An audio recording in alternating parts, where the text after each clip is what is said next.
Boom. Ladies and gentlemen, we are live. We are live and back at it again, folks. It's Tuesday, a terrific Tuesday, if you will, as we bring you WWE NXT here at the Wrestling for Life Network. Looking forward to this one tonight. It's going to be a fun one. It's almost like ladies' night around here, and we're going to talk all about it. Lots to get into, lots of fun stuff. So make sure you get in that chat, click all the buttons, strap in, strap on. Grab your snacks, grab your feel good, and let's go.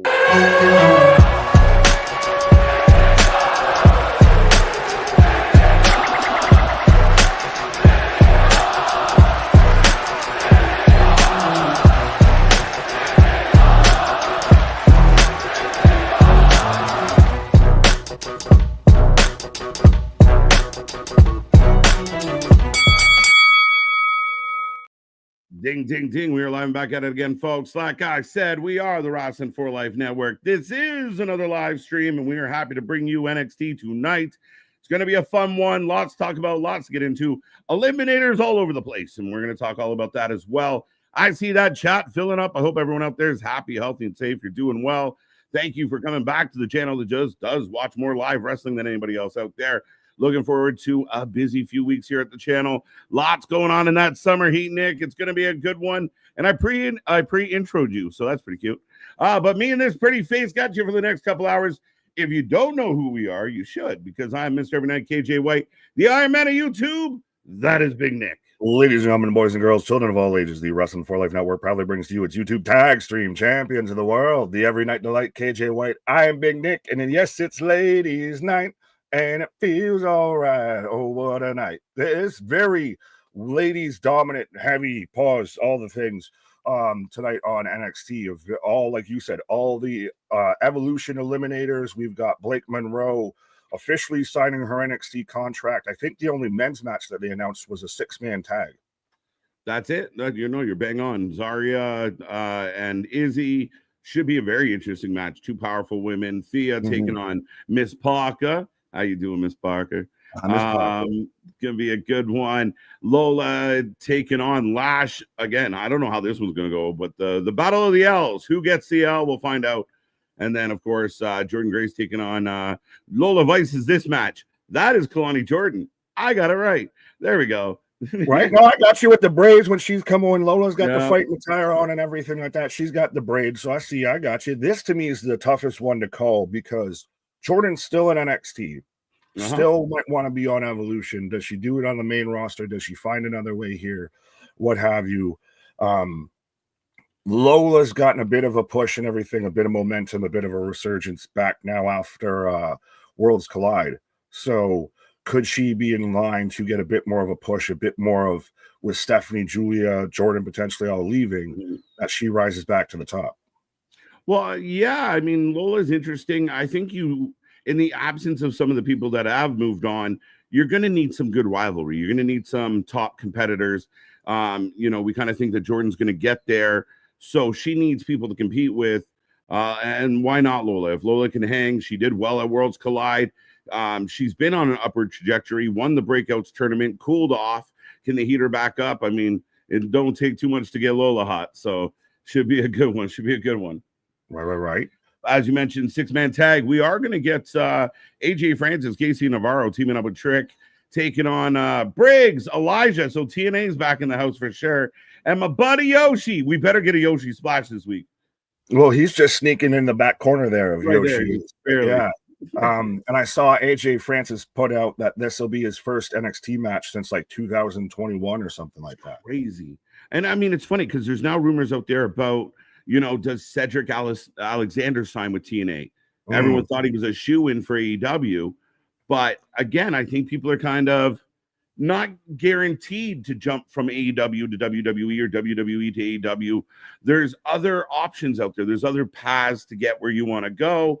And I think maybe this is something for AJ. Like AJ does well in NXT, endears himself to Michaels. Next thing you know, he's back on the main roster in dubs. He goes the third time around. I don't know. I think he stays where his bread is buttered. Maybe. I feel like his bread was buttered in AEW with the Hurt Syndicate. It's weird that it hasn't happened, and now that rumors that he's talks, unless it's just a negotiation kind of thing. It still very much could be that. I think it would be interesting if you went to TNA. I mean, it could still obviously work. Yep. There's still plenty of talent that could go that have been released from WWE that are released from AEW, even that could go to TNA. A lot of the female talent that I just saw that just got released from WWE, I think, is very AEW heavy. Yeah, I could see Shotzi. Shotzi was a weird interview, man. Kind of, you watch Shotzi do an interview, and you're like, I think you're nice, but I can kind of see where you maybe didn't get where you wanted to go.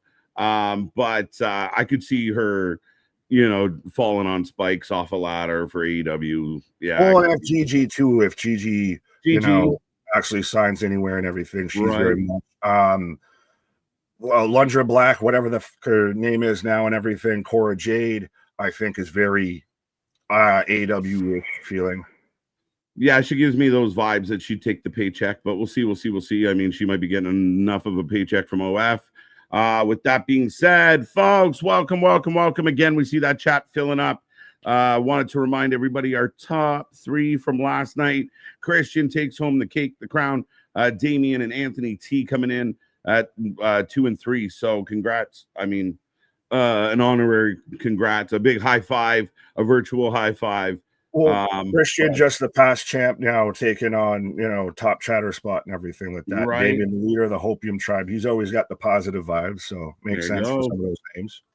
Yeah, with those names at the top of the list, it means it's a pretty positive group. So I'm pretty happy about it. I was number 4. Well, that wasn't good enough, son. Figure it out. What are you doing? Be better. Yeah, Blake Monroe signing her contract. I know there's a lot of hurt feelings because people are very possessive and take a lot of this personal. This is a great day for her. Big moment. We always assume with contract signings that somebody shows up to knock on her door. I'm happy with this. I'm happy with Mariah May. I'm glad she's here. I don't know that she'll be in NXT very long, but I think she's a star in the making, an absolute true star. Oh, absolutely. She's glamorous, my guy. But who do you think's the first one to play Come and Knock on My Door? Who's a good? Could it be Fallon? Someone like Fallon? Jumps right towards the title picture because Fallon's title adjacent right now with JC Jane. So that's a bit of a fast. I think it's got to be someone. Yeah, but I think her first one, you got to find someone who's a bit established, but is someone that she can beat. She wins her first one. So I'm trying to think, oh shit, it might be a Ren Sinclair for all I know. Yeah, and it will be interesting to see her vibe. Right now, it feels like I'm assuming she's a bit in the babyface vibe, and then she's getting big pops from the crowd. So, who do they line up on the other side of that coin? I think there's a couple options that could make it interesting, but I do think, and especially for the fans out there that, why did she go here? I mean, this could very much be similar to Julia, similar to Stephanie of like, oh, you're here, did you get it? You're good, bye. So she could be in that title hunt real quick. I can see what you're saying. I hope she spends some time in NXT just because we're already seeing a logjam towards the main roster women's division. I don't want to keep fast tracking people up there just to get, smash into a car that's already waiting. You do have a very valid point right now. I mean, and you see Asuka come back and Kyrie's in the mix. Now Liv's going to be out. We'll see how that changes plans. But ultimately, you're not wrong. There is a hell of a logjam, especially on the women's side of the docket. For how do you feel about some people saying Kyrie saying might be more of a log instead of a log jam? She's more of a log truck, like Final Destination and everything like that. That she's had 2 matches and she's been around 2 very serious injuries. Yeah, it's unfortunate. It's bad luck. I saw some people online, and if you were one of them, what the hell? I saw people online giving her shit because she was playing to the crowd in that while the doctors were tending to Liv. Like, she was disrespectful. You morons. She's standing in front of fucking 13,000 people. And what are we all supposed to just stand and stare at Liv? She was doing her job. She was doing her job. And there's a good chance that the backstage was in the refs ear telling, hey, just, hype it up. Like, you got to keep the crowd busy. It's one of those unfortunate things. So I saw some people that kind of, as usual, this microscope of hate. She did nothing wrong. Yeah, I feel bad for the girl. She just came back from her own injury, and she feels a little hexy right now, though she did nothing wrong in either moment. Pro wrestling is a contact sport, is not ballet. Right. And again, like you said, what else is she supposed to do? It's a bit like when Ashley Simpson's on SNL and starts hoedowning and everything. You got to still play to the crowd of it's. You kind of knew it was going to be serious when they cut away randomly after just looking at her and they pan up. And if you just sit there and all stop and stare at Liv, then it brings the show, it brings the mood down to a dead standstill. And now everything feels a lot more heavy and a lot more awkward. Yeah, I mean, if you've ever been to other shows and something funky happens, they tend to try and do the sleight of hand, like look over here, don't pay attention to the fire over there. So it's a natural thing, and it's unfortunate. And you saw we got like 7 replays because they were supposed to be having a match, but we got a minute. So I was gonna get you to run through roll call, but I'm gonna rapid fire some of these. As Kevin, Zach, if there's anything major, let me know. But Kevin, Zach, Eric, Clay, role model, Damien, welcome back, the leader of the Hopium tribe. Ken, the wrestling god, our predictions champ.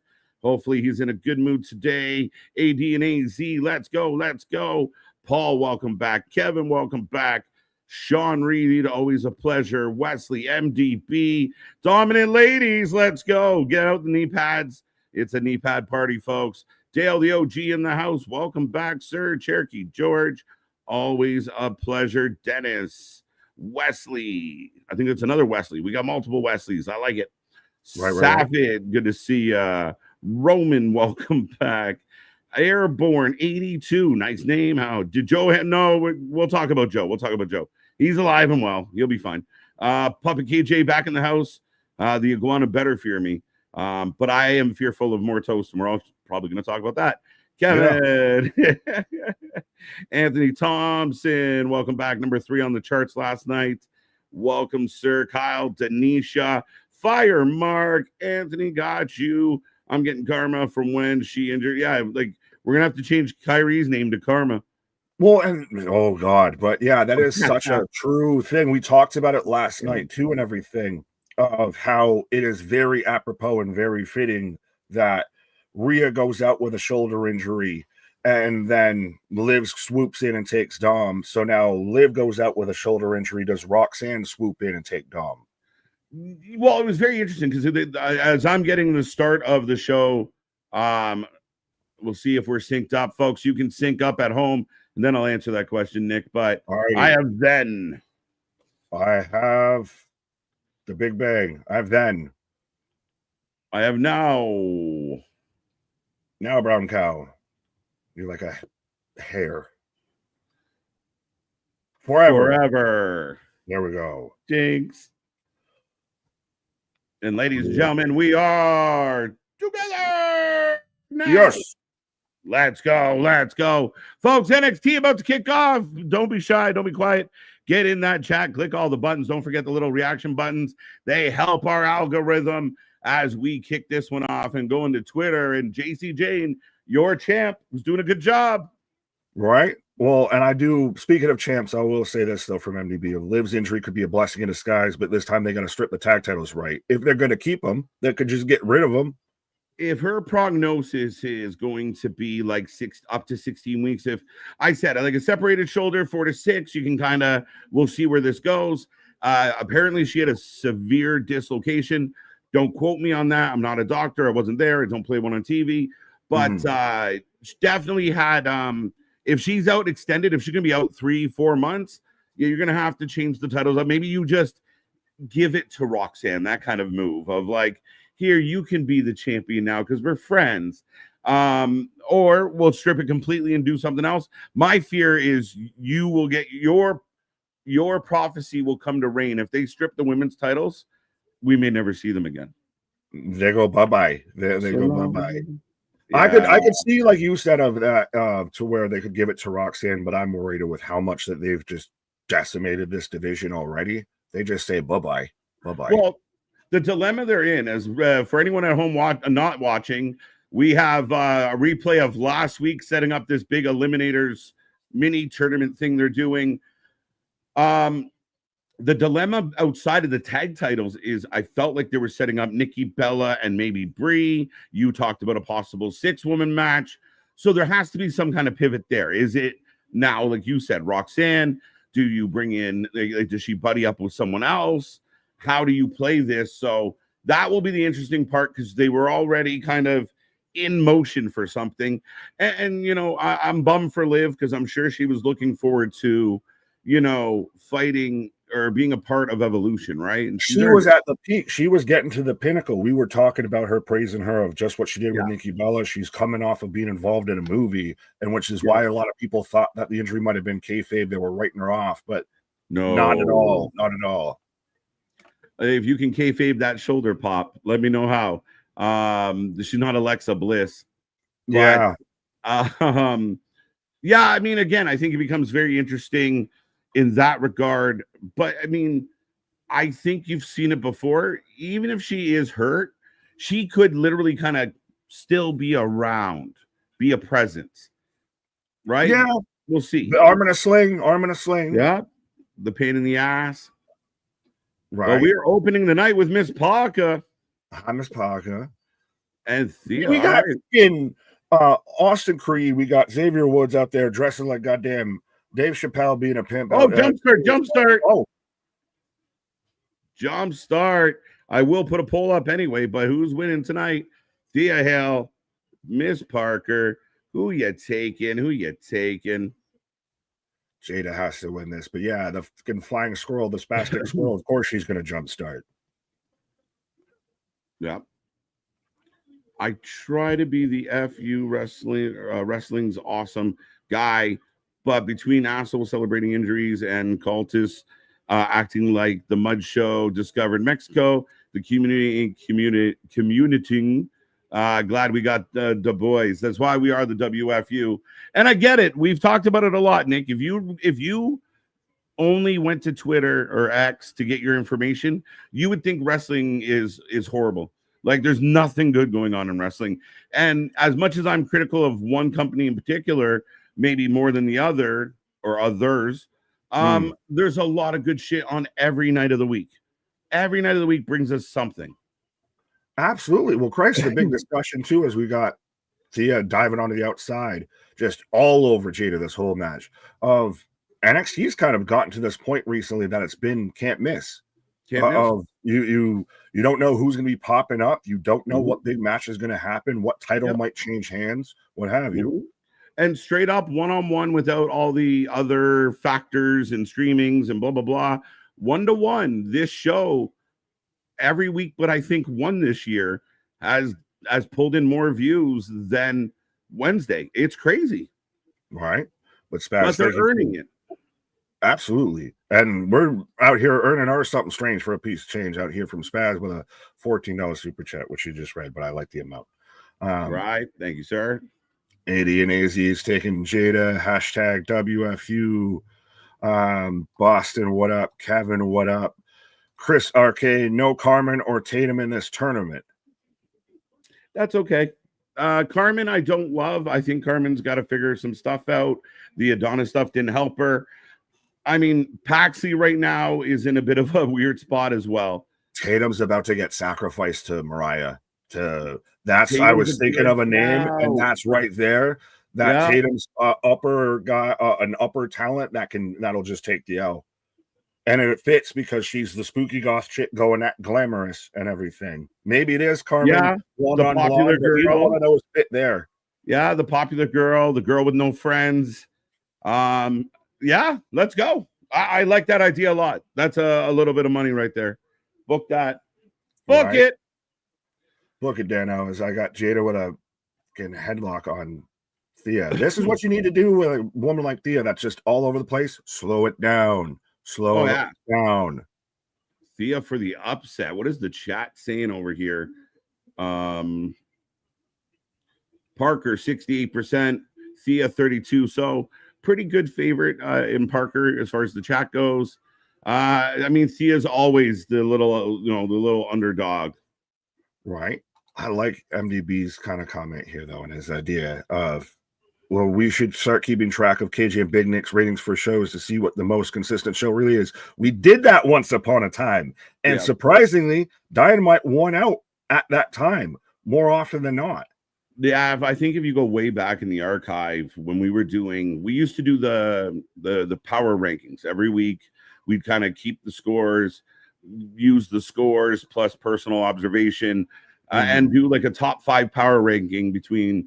At that time, it was the 3 WWE shows, AEW and TNA. So, I mean, it's something that we used to do. It was fun, but yeah, I mean, it's very curious. Yeah. Well, I'd just be interested to see how now that would shake out, because that's probably a year or two ago at least. 3 now, and I mean that was the heyday of like AEW was on fire, and Vince McMahon was just shit in the bed in more ways than one. Well, this is why we speak to the whole conversation of the idiots that want Vince back, or certain people that, very much think that AEW can do no wrong. This is why we can fully show that we critique everything evenly. Yeah, I mean, we try. I know we gotta, we have our own humanly feelings, but yeah, I mean, that's what we do. If Triple H goes completely south and none of these storylines work, we'll be right here to talk about it. If Tony Khan figures everything out and dials it in, we'll be here cheering about it. Our natural inclination is to cheer first, but we'll see. Fact. I don't want to sit here for 2, 3 hours, 8 hours, 10 hours, 12 hours, and just be mad and be bitter, bitch. And we've had that. Yeah. What up, Jake? As I'm in picture, I don't know about you, sir. I'm in full picture as Thea rolls Miss Parker back into the ring. I like the energy we're starting this one off with. And again, quality wrestling match. Regardless of male, female, doesn't matter. Really good match to start the show off. And I like, though, that Thea has it. It's part of just her gimmick is she's the spastic, plucky girl who just is a fucking mile a minute. And it's not just like she survived the Chase U decline. Christ, Duke Hudson got released. Andre Chase is just taking out the Finleys and everybody else, and that just seems like a waste of time. But yeah, Thea's managed to salvage something past Chase U. Yeah, she's definitely trying to. I will see how far it goes. Like I have a feeling she's taking an L here tonight. Oh, for sure. Jada's going on. Yeah. Was this a tournament to declare a number 1 contender? Is this the tournament? Is this eliminators just to get on the card? What is this? It's eliminators. Does it turn into a fatal 4-way and the winner of the fatal 4-way gets a title shot at Evolution? I think that's kind of what they're going for, or something around there, or you get like brackets, because we haven't had brackets, so this might be, like you said, a fatal 4-way. Yeah. Wrestling in 2025 likes brackets. We know this. Right. Everybody's got to do a tournament. Ooh. Back elbow from Thea. Quality wrestling match. Right. I give this match 5 stars. Let's go. OG Dale went up. Awesome. Go watch her matches. MTV. She's very, very good female wrestler. Who are you talking about? Oh, Tessa. Tessa can go. Would love her or hate her. I mean, the fact is she's really good at what she does. The rest of it, getting NX or TNA into getting sticky situations a bit. But I don't think she keeps. I don't know. When you say she can't keep, I don't know what she's done. As in, they just put a tweet out with her and everything like that they had to then take down and then change up because of Twitter crashing out and everything. What was that? I did not see that. That was because that's like, I mean, I understand the story that comes with her, and as far as I've observed, since she's returned, she's been solid. Like she kept her nose clean so far. No stories of her picking on anybody in the back or being an asshole. Well, this is more of a story on, TNA screw up, but it gets more of an issue, just if it had to include her. But they put a tweet out with her walking through LA and looking at the Hollywood sign and everything, and then quoted it with 28 Diamante hashtag TNA VIP. And so then Twitter crashed out because, you can't use Diamante and Tessa and all of this. I don't know. Why can't you use Diamante? Because Diamante owns the Diamante. Yeah, but I was under the impression Diamante might be doing something with them. No, she's an AW, my guy. Is she still there? Yes. Oh, well, either way, the point is that's ridiculous. Again, I think somebody talked about it was Spaz mentioned like AW fans act. Listen, AW going to Mexico is great. They're only 5 years old, 6 years old. Wow, no way. Kimura, No, not Jada's this in way, not trouble. this way. And she's got the body triangle and everything. That's her finish. She Oh. hanging on. Jada gonna power out. Oh, She's got the power of the posterior, my guy. she got the power of them thighs. What she got? Thickness for the win. Oh, she hopped back on her. Standing Kimura. She's like a leaping lemur. Look at this. Zabumafu. Right? This is excellent. She's just a fucking flying squirrel. Oh, she tapped her. She tapped her. No. Wait. Oh, bullshit. She tapped. Oh, the ref didn't see the tap. The ref didn't see the tap. She tapped. Miss Parker. That's clever because we both just saw the tap and jumped on it. And then rear view just plowing through. And there you go. Damn. Thickness with some quickness. Thea Hale celebrates as she got the tap, the ref out of position, and then eats the hip and all the cheek, and out she goes. I really like that you still save Jada. You help Thea look really good of she's out there theoretically beat one of your top up-and-coming talent and everything. But still just not quite. And you nailed it. So it is an eliminator to a fatal four-way for number one contender. As we go to the back with Elias, Briggs, and Yoshi.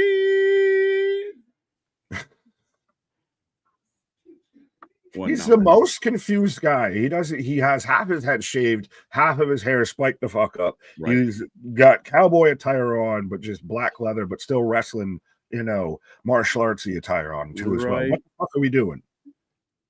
Yeah, Diamante just means diamonds in Spanish. Tessa is known as the Diamond. Yeah, so they took it down? Yes, they deleted a tweet and put it up with they changed it. That is ridiculous. They should have not done that. That is insane. That's like saying nobody can reference the Sky because Sky Blue's a wrestler in AEW. Get the fuck out of here. The fuck are we talking about? AEW Twitter, actually the IWC. It was a slow news day. We got to pick our battles. It was definitely a slow news day. People were digging. Well, when Rhea has to, by the way, point out, can we not just on people's injuries and everything? That's just stupid. You know what? People shouldn't be told that. And again, it's all for, it is what it is, man. Being happy, celebrating an injury is ridiculous. Right? Trick getting Oba's face though, as like all confused. But yeah, if I was Oba, didn't I beat you like 3 times? As we are going to the glamour vision. Now, we've talked about this to an extent of a lot of people think that this is you stole my bit with Toni Storm of she's still staying in that I'm copying Toni Storm thing. To me, this is very much Sabrina Carpenter. I've seen that comparison. It's literally like shot for shot. It's these AEW fans who are like, we have claim to anything ever. Toni Storm's bit is not an original bit. Toni Storm's bit is based on other people's shit. Everybody, it's not like, oh, gee, we thought of this first, right? Like the same thing about going to Mexico, the same thing about she's doing more of this, Sabrina, more of the Bewitched vibe. It's similar. But like we said with Escobar and Andrade, maybe she's just doing Toni better than Toni. Sorry. Escobar and Andrade was a lot closer even though, too, of the Spider-Man meme of just looking at each other. But another eliminator. We're wasting no time as we get a little teaser for the glamour, and then we're jumping right into the next one as Lash and Keelani are going to go one-on-one. And again, I've got clear and obvious choices of who I'm taking in these matches. This is Lash all the way. I'm going with you on this one. I went with you on the last one, so it didn't help. But oh no, we got Miss Parker. Yay. Yeah, we both got right. It just looked like we got it wrong. But yeah, we got Lash taking on KJ. And who are you taking? Who are you taking? Who are you taking? And we got Klaatu Barada Nikto. I hope I said that right. Booker T needs to go way too over the top. Shucky ducky, quack, quack. Supposed to enhance the action, not be the show. Yeah, but you always get some guys that are like that. Like Jerry the King Lawler was a bit, over the top at times. That's kind of what I want. McAfee's over the top at times. But I feel like the over the top commentators, like I wonder if Jerry Lawler would get a lot of hate. And is it the fans? Some fans don't truly understand that role to be loud, boisterous. Bobby Heenan would hijack things. Like you said, we've seen a lot with Jesse Ventura would just ramble. Vince couldn't get him like that when he was on commentary would just go off and all of that. Yeah, the man is almost supposed to be like that. Well, you got your straight man and you've got your color guy and everything. You've got your play-by-play and you've got your color guy. And trust me, Jerry the King Lawler in 2025, Twitter would have a crash out nightly over this man. No, there's a long list of things you can no longer do that he would love to do. Puppies! That alone. That's just the tip of the iceberg. Vance saying FIWC Twitter period. That's why we got the WFU. We need a new app. We're taking over. I don't know, in Blue Sky or something. We'll just anyone out there, anyone out there app savvy. We'll create our own little platform, right? Because like I said, Twitter is a weird place, man. And I laughed that you said slow news day because I had that thought earlier today. Because it was something, there was something stupid going around. I'm like, oh, we all bored now. There's nothing big to bite into, so we just throwing shit out and seeing if anything will catch traction. Even the Goldberg crash out wasn't that big or bad or anything. No. It's just kind of like, granted, that man, did you see him walk backstage? That man's knees is held together by hope and prayers. Right? The thing about Goldberg is you're either going to be the fans like you and I that are kind of like, or the fans that are fucking thrilled. And I think there's a lot of fans. Like I saw a lot of tweets and a lot of retweets of like, one last ride, fucking A. Like, all right. Did you just look at MDB's tweets? Is that what you're telling me? Yeah, I just followed MDB. Right, as I got Keelani springboard moonsault. I like this stuff from Boston. Anyone checked up on 316 lately? I haven't seen him since that happened. I think he literally stopped commenting. Oh, there we go. Oh, well, damn. Absolutely. I'm an asshole now. Absolutely. Thoughts and prayers out to 316. Boston did say, have we seen you? It has been a bit of a minute, sir. Now we understand why. But we are truly sorry. I mean, I'm at a loss. I don't know how to make. I don't know what words make it feel better because I don't think any do. But if you need somewhere to go to get your mind off it, you always got us kicking around, my guy.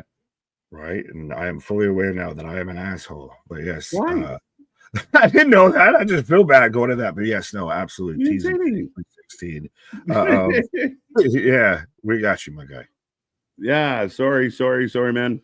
Like I said, got me fumbling to find words, which is not a common thing. But our hearts go out to you. Thoughts and prayers to your entire family. And again, I hope you do okay. And if you ever need anything, let us know. Right. On trying to transition, if that's a thing. Kevin saying KJ White and Big Nick wrestling for life is the best. Yeah, KJ and White. I like that. Okay. Right. I didn't realize it, but Godlit Zing Jordan is Ethan here tonight. Don't know. He's not advertised for anything, but him and Ricky are definitely at each other's throats. So fair enough. Well, I didn't know. Just you had that on the fucking quickest of standbys. So I'm it like, was just coincidence. Legit. I know. I'm like, oh no. My man's like pre-apologetic. We got pre-mad and pre-sorry. Well, I'd rather be pre-apologetic than pre-mad, exactly. My guy. Yeah, all good. You didn't know. I didn't know. But yeah, I do love seeing all the outpour too in the chat and everything for 316. So again, the family of the Wrestling for Life got you, my guy. No, absolutely. That's it. And that's it. That's what we wanted here. We wanted family. We wanted closeness. We wanted support for each other. And again, I think one of the coolest parts of this is the community. We might not always agree on the wrestling stuff, but we don't have to. Right. I still love Rhea. It's okay. It's all good. Oh God. Oh my God, I love your puppet. Hi, Jamie. Oh my God, we've got a dueling puppets now. Dueling puppets. Holy fuck. Well, I could have sworn I know who one was because they done sent me pre-images, but now I'm surprised because this is live, because this is the same background I'm using and everything. So I'm granted I got a ball cap instead of my fucking, cabbie cap, but yeah. Ooh, that's too funny. We've had Stoner Jesus, which has been a minute since he's risen. Has anyone checked on the tomb yet to see if Stoner Jesus has risen? But we've had fan art before. Now we've got our own puppets. The puppets are too funny. I look like a character from a Christmas fucking Christmas. You look like Burl. You look like a fucking the Santa Claus. The year without a Santa Claus and shit and everything. Oh, Yukon Jake. Yukon Cornelius. That's the KJ in there. The K is Cornelius. Lash Legend 77%. Keelani 23%. So a heavy favorite for Lash Legend on this one. Soffit, what up? Wrestle-Rants, what up? So the puppet has given himself away of the secret identity behind the puppet master. It's me. It's me. It's DDP. Yo. KJ's puppet is high-key adorable. We'll be selling them now next to Mr. Iguanas and Mini Monets. I'm telling you, I've been looking into some shit like how much would it really cost to make some of these things, make it happen. Who doesn't want a KJ and Nick cuddle buddy? We're gonna be like the stuff buddies and everything. Like the wrestle buddies. I had one of those. The OG Hulk Hogan. And that was the jobber guy in wrestling on the trampoline as a kid. Yeah. Oh, it'd be too funny. Puppet KJ for Prime Minister. Yeah, couldn't do any worse. Oh God. Oh, Jada lost. No, she did not. She won. No, Jada won. She won. It looked like she lost, but she won. As Lash is in control right now. But yeah, I mean, again, does this find a reason that now Thea's pissed off and won't gets in the way of Jada getting to the next spot, right? That's the next bit of feud and keeps her out of winning it. Mm-hmm. Makes sense. As Lash is just working out Keelani. Lash is a star. Oh yeah, I've said it before. I know you have. The same size. Well, she's the same size as Jade, and actually has in-ring talent. Well, I wasn't talking that way. I was talking height-wise, stature-wise, my guy. My bad. You're right, my bad. I just noted that's not me. I was counting the thickness instead of the sickness. Right. But no, and she's better in ring. She's super talented. I thought they should have never broken her and Jade up. That's when I knew when they broke her and Jada Parker up. That's when I knew that the fucking women's tag team division was done, because that was the women's tag team they had been pushing across other shows, on main rosters, on NXT. They split them up, or Jakara Jackson, Jesus Christ. And that was the end of the now.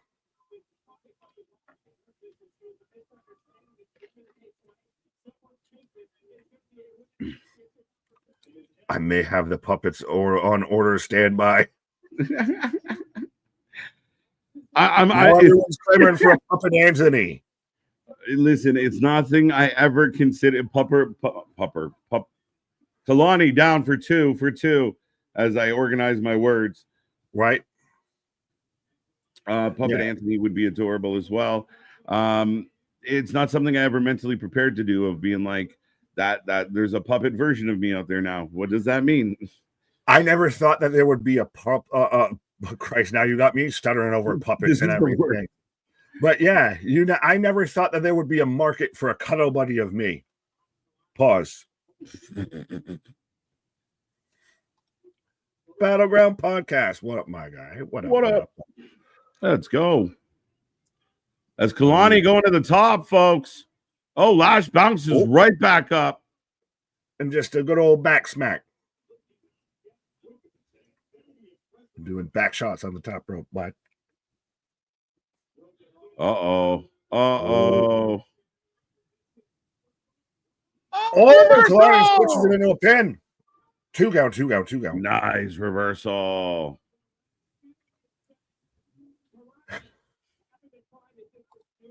Andrea, hi, KJ White and Big Nick. Did you guys hear about Liv Morgan's dislocated right shoulder that she suffered on Raw last night? That was scary. I hope she's okay.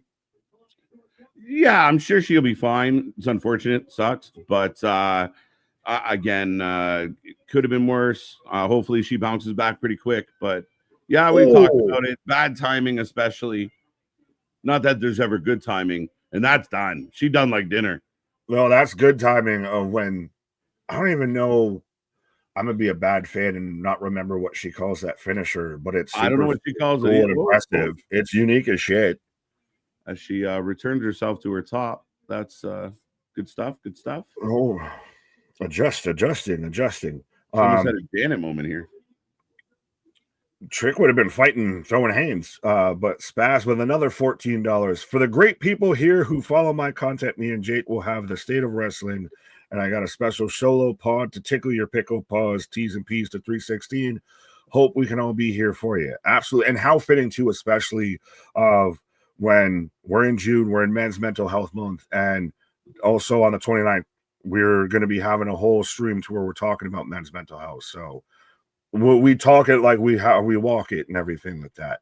Oh, we got you, my guy. As right now, Nick, we are getting the run back of the family saga, the Sopranos, light. Yeah. This is fucking Breaking Bad meets the Sopranos meets Lifetime. I don't know where they're going yet, but I don't love the path that we've taken to get here. We knew they had to break up. I just feel like it's been a little too labored, too stretched out. It doesn't feel overly exciting. Labored is probably the best way to put it. It feels like it's overextended itself. It's gone a bit too long in the tooth and everything. And still now I question Crucifino and this and that. It should have been. It should be pretty much a clear breakup, if anything. If you're not going to do a clear breakup, then there should be enough to where you actually believe. It shouldn't be so obvious that he clearly shouldn't believe him, type of thing. Yeah. Well, you're getting in that territory now of if he does it now, then why wait? Why just not rip that Band-Aid off, right? And I think it has a bigger impact, especially if you're trying to get Stacks over as the new guy. Kind of having a big strong move, right? But we'll see where they go. But you could do it if you didn't unfold the whole onion at the start and everything. If you didn't peel the garlic too fast and everything, that would make it Italian. Like the Sopranos work because you never knew who might be on whose side would have you and everything. If you just did Stacks and just left it at that, and then Tony's got to question Crucifino because he turned on me, my brother turned on me, so I don't know when you are. That might be the thing. Make it be a stack of dominoes versus you're just extending, pulling off a Band-Aid. All right, as I get an ad for the Great American Bash. Ladies and gentlemen, we're going to be here live for one of the craziest weekends in this channel's history. As we get a Great American Bash, Saturday night main event, AEW All In, and Evolution all on the same weekend. Is that the same weekend? Yes. Yeah. Sounds crazy. It's true, though. Pretty much we will be here the whole weekend, a 48-hour live stream. We're going to watch them all. We're going to do it all. And so, yeah, it's crazy times. Like Nick mentioned, coming up at the end of this month, we're doing a special Sunday stream where we will talk about men's mental health. We'll break it down, open the lines of support, have a little open dialogue about it. Looking forward to that. Night of Champions next weekend. The channel is a-cooking. All right. I shouldn't have fucking clicked on that. I was just clicking through. Jason becoming a member for 23 months, my guy. When Nice, Pat Jason. does college football, does Corey take his spot on Raw? Did you see this? We talked about it, speculated on it. Apparently, everybody else decided they could report on it of Corey getting praise and his showing at Worlds or against all or Christ Almighty Worlds Yeah, against Collide. World's End. No, Worlds Collide. I was going to We're say saying all World's the End names. against all odds when Worlds Right. Collide, Powerman 5000. That really helped him, get some more good faith and everything. We'll just kind of put him back on the spotlight here. Yeah, I guess. I mean, it's a weird thing because I always thought he was doing a pretty good job, and his demotion or lack of use was kind of odd. So now he's just kind of swinging back. But the good news is he's using those opportunities to remind everybody. We've seen him in the lead position. I thought he killed as a lead. Saw him working the color position. A lot of people now keep in mind there's some Pat haters out there that would take a broomstick over Pat, but at the end of the day, Corey's good. I like Corey when Corey has somebody to banter with. That's why I kind of like Corey and Wade, just because I'm like Michael Cole doesn't art. Maybe newer Michael Cole's better at it, but old Michael Cole, it was almost like he didn't get the jokes. And Corey's always trying to kind of be that Heenan color commentator. A bit, and he's more of, again, the color guy. I would say Tessitore, Cole, and Barrett in between there is a bit of your straight guys on WWE commentary. Vic Joseph's definitely one. Booker's your color guy. McAfee's your color guy. Like I said, Corey's very much your color guy. So new Cole works with that, and I do like that he went, all right, I'm going to go back to the lab. All right, I crashed out a bit because you put me on NXT and everything. So, all right, let me just get my together. Let me work on my jump shot, and I'm about to drop 30 on y'all. Right. Keelani Jordan is Carmelo Hayes' boyfriend. I heard that rumor. Also, big rumor going around. The big news. You ready for? Well, no, that's factual, but yes, yeah, it's been confirmed by TMZ, so that's good news. Fair enough. I laughed. Rumor Okada backstage heat as he is upset of letting Mercedes slip through his fingers. Oh, I have not heard this. Well, I know who. The slippery, buttery toast. That's why we might be seeing more, toasty bread bits on AEW television. How long before Moratoast is fucking TNT champion? I mean, it's only Adam Cole, right? It's only Adam Cole. Listen, he looks like a jacked, well put together dude. Take the fucking helmet off. He took the mask off. He's Spanish Roman Reigns. Just take the fucking helmet off. Like, come out to the ring with the helmet on, and then take it off. And then a luchador never reveals their secrets. But nobody, what the fucking? It's a helmet. You headbutt people and they go down. It's a weapon. Like, what are we doing? He's the shock master, my guy, and you were shocked.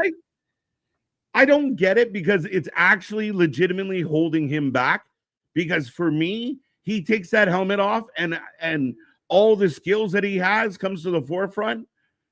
Now I can take him seriously instead of a guy that just grunts.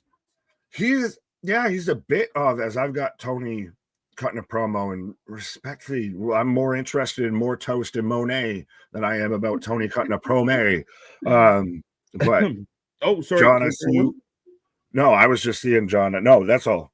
I got you. He was saying about AEW can't beat NXT in ratings. Oh, yes. That, but yes. Like I said, I've heard people say, I've never seen the man's face.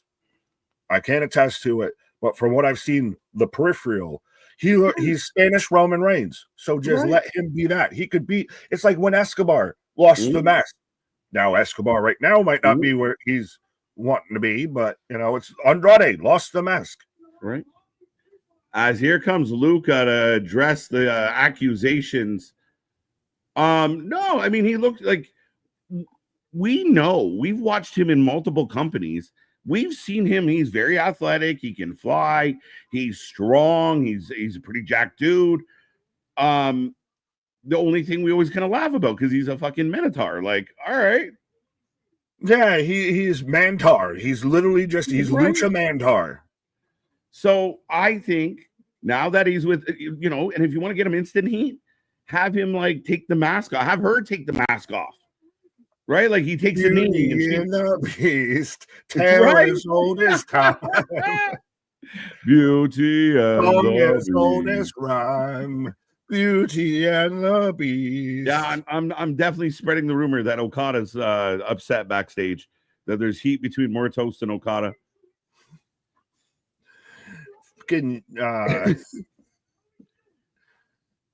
I'm just waiting to see who's gonna be fucking Cogsworth and Lumiere and shit. Right? Everyone else can just make up headlines. When asked for his opinion, all Okada said was beach. Bitch. That works too well. That works too well. It sounds real. It might have happened. Trust me, right now, if you posted that out under like AW Mark 7654 with a picture of Tony Khan as your avatar pic, like profile, they would believe the shit out of it. That would be reported on news. Mortos, that dirty bastard, slid right in there. He's got that buttery big goodness. GP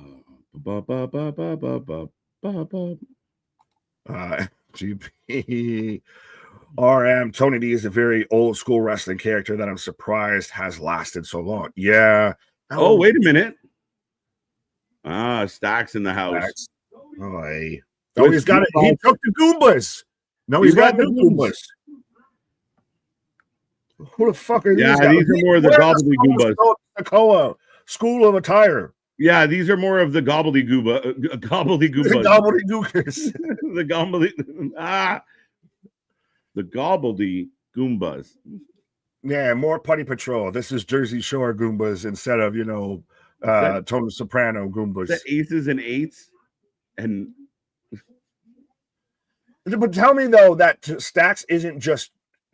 We had fucking Vito, shout out Vito, fan of the channel, friend of the channel, and everything like that was ripping at Ken Stacks for copying his attire. So when does Solo Sikoa just send him a cease and desist? If you cannot wear red blazers and dress like the Weeknd, only I can do that. Yeah, I didn't know this was like sports where you like retire a gimmick and no one else can do it. Or look like it or be close to it. I mean, if there's a second Undertaker, I mean, that might cause some issues. There might, yeah. I mean, we get close to the spooky, but nobody can be the dead man. I get that. Like, if someone comes out in, like, the purple fucking gloves and shit, we got problems. Right. Uh-oh. So. You son of a. Oh, so Tony thinks Crucifino sold him out. No, but apparently Luca's helping the fight. As Stacks. Until he turns and just kicks him in the balls, which I always hate that stupid. Oh! Crucifino. And now he'll play I didn't mean to when it was my plan all along. It was my plan to get my ass beat so I could get closer to you and punch you in the face. Yeah, they're trying to, I'm trying to kind of, I'm not super into this. Well, there was a comment from C Money and everything that I wanted to try and find. He was talking about, there it is. I really find all the off-screen violence kills the mood for Tony D and the family. You can only go to that well too many times before the story feels toothless. That's really what this is. It feels toothless. That's probably the best way to put it. Yeah, I like the word manufactured a little bit in the sense of we saw some of the even the vignettes they gave us are kind of all right, guys, but we got First Class with Trick and this is interesting. Yo, this is my worlds colliding. I've said this. So this is the high rise versus First Class. We've got gimmick versus gimmick. Everyone wants to say everyone's copying each other's gimmicks. This is the same gimmicks. All right. Yeah, are they going to just unify? Are we going to have a unified front? My bad, Wes. So we're going to Trick's apologizing to Wesley of saying, we good? No, we good. We're on their territory. My bad. I was tripping. Yeah, so we got we have a meeting of the minds. Trick had to check in because he's back on NXT, so he had to check in. Yo, this is good shit. What I like if you're going to have, we've seen it on WWE main roster. We haven't seen it on NXT of a, well, we're supposed to see it with Dark State, but where the fuck have they been? But we haven't seen a big unified top guy, even cross promotional faction kind of form here, and we might be seeing that play out. Yeah.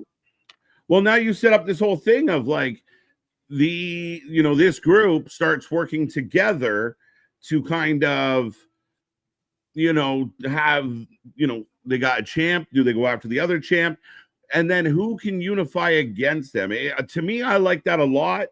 That group and the numbers doesn't even. I don't think it's too many.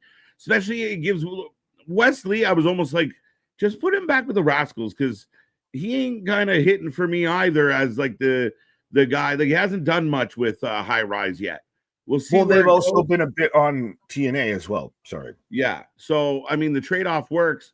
I think that TNT, High Rise, have huge upside and can be something. That I like that vibe of that whole segment. I like it forming this kind of big, like overloading, faction there. Yeah, it has an impact. It has a finger in the honeypot over in TNA, and it has a finger in the honeypot over in NXT. And you've got a super talented guy like Wesley. You've got Trick, the TNA World Champion, involved in it. You've got 2 tag teams. AJ Francis can still go as a solo guy. We saw him at Wrestling Revolver and everything. So yeah. Yeah, works for me. Right. That money. You got Trick as Snoop Dogg. What? First class tricking on the west side. Yeah, that's what he said. It felt very much of I gotta check in of it's been a minute since Trick's been on NXT, so I gotta get my lay of the land out here. Yeah, but I think that's what and kind of touching on Ronan's comment as I like that whole segment because it felt thought out. Like we'll be tricking on the west side. Obviously with Wes kind of making amends, right? And then even the money, like they had a little catchphrase. It really good, strong segment for those guys. I like that a lot. You put it perfectly with saying it felt thought out. And that's the best thing you can say about something like that. If it felt actually thought out, like there's a plan, there's a bigger picture beyond it. So I don't know if anybody else got this. I'm in commercial, but Damien's saying Callie Armstrong from Evolve moving up to NXT already. Callie Armstrong. I think she's super great. She's the Evolve Women's Champion. Her on NXT, watch out. That's Christ, give me Jada, Callie, and Lash as a fucking trio right there. That's the new team bad. Yeah, Callie looks like she's gonna be a beast. Now, like you said, we got to be careful with how fast we're pushing everybody because even if somebody is worth the push, you might run into someone else. Like you end up with that real hard log jam. I think you put it running into the rear end of somebody, which I mean in some cases, car. Yeah. Callie's a lady that can come in and make an impact. She's a beast. I mean, yeah, there's a lot of people that would be on notice if Callie's getting pushed through NXT. Absolutely. Well, and what's his name there? Christ, I had it and everything that from LFG that was out there that just challenged Obafemi. They're doing a very good job. What? Jasper. Yeah, Jasper Troy. They're doing a very good job of instantly. I didn't want to click on it because it says Puppet Nick. That's very much Puppet Anthony. But yeah, I don't want to be accused of doing anything I wasn't doing. But yes, I like that NXT is very much involving and fast tracking a bit of the younger talent. Like we saw Swipe Right on NXT as well. Absolutely. The cream rises to the top. It does. Oh, yeah. Oh, there's one dude doing a shimmy. Oh, then he was like, wait. Oh, no, he's back up. That's hilarious. So I got a crowd shot as they're syncing up and Netflix with USA, but it's just one dude in the crowd standing up having a time. Fair enough. I just had a hard cut on, NASCAR Pocono. Here's my cue. Right? KJ's got to go fill his enrollment papers and everything for Chase U right now. So he'll be back in a quick minute. He's got to go reach for his acceptance letter. Right, back to school, back to school. To prove to dad that I'm not a fool. As that still blows my mind. That's Brogan Finley. That's David Finley's brother. That's Fit Finley's son. And he's left with Chase U. As again, these two guys are just looking like D-bags against, with everybody else in this class. But how is it just me, or you can let me know too as well, chat and everything? I can't do the polls, but has Chase U just lost all of its vibe and everything of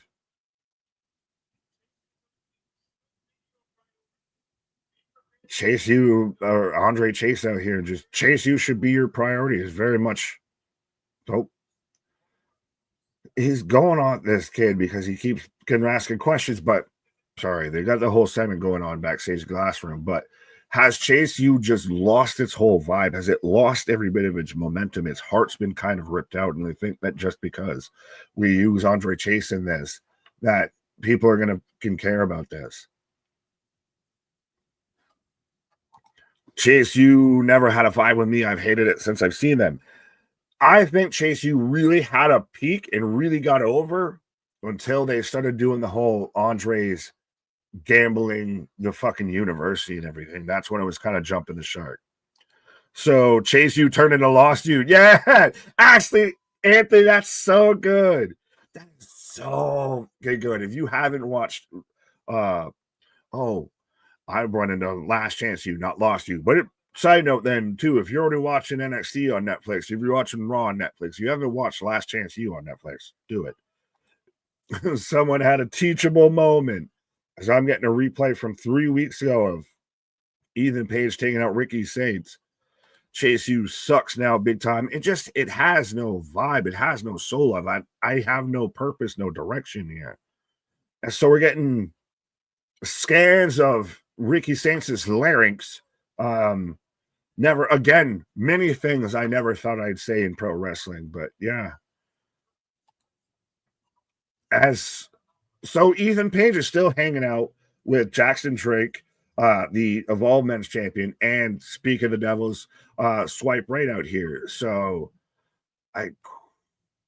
Saints interrupting the party as Ashante just chilling in the background, by the way. Ashante now has been regulated to just in-locker talent. I'm glad Ricky Saints still feuding with Ethan Page. Oh, so we're going to get Jackson Drake versus Ricky Saints. No, the Vanity Project. That's what it was. I was trying to... Oh, so is Ashante becoming part of the Vanity Project?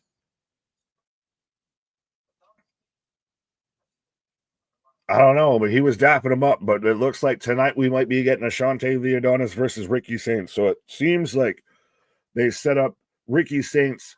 Did they set that up for this Wednesday? How many people are going to crash out for saying their counter booking versus Grand Slam if we're getting Jackson Drake, your Evolve champion, versus Ricky Saints on Evolve this week? But Ashante the Adonis squaring up to Ricky Saints. As Blake Monroe showing up in the parking lot, which I get that they do the whole appearance and everything, but if you do that, don't have them driving the car because she didn't stop in a parking spot. But I have Elias.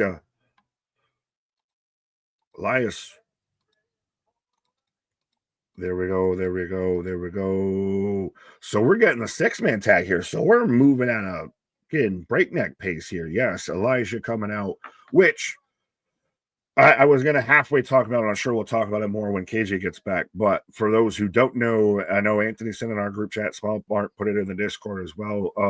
So TNA Plus has now added a free tier to their service and everything. And so this coming Friday, like we will be here for NXT or for TNA on Thursday. We're clearly here for NXT. We'll be here for TNA on Thursday.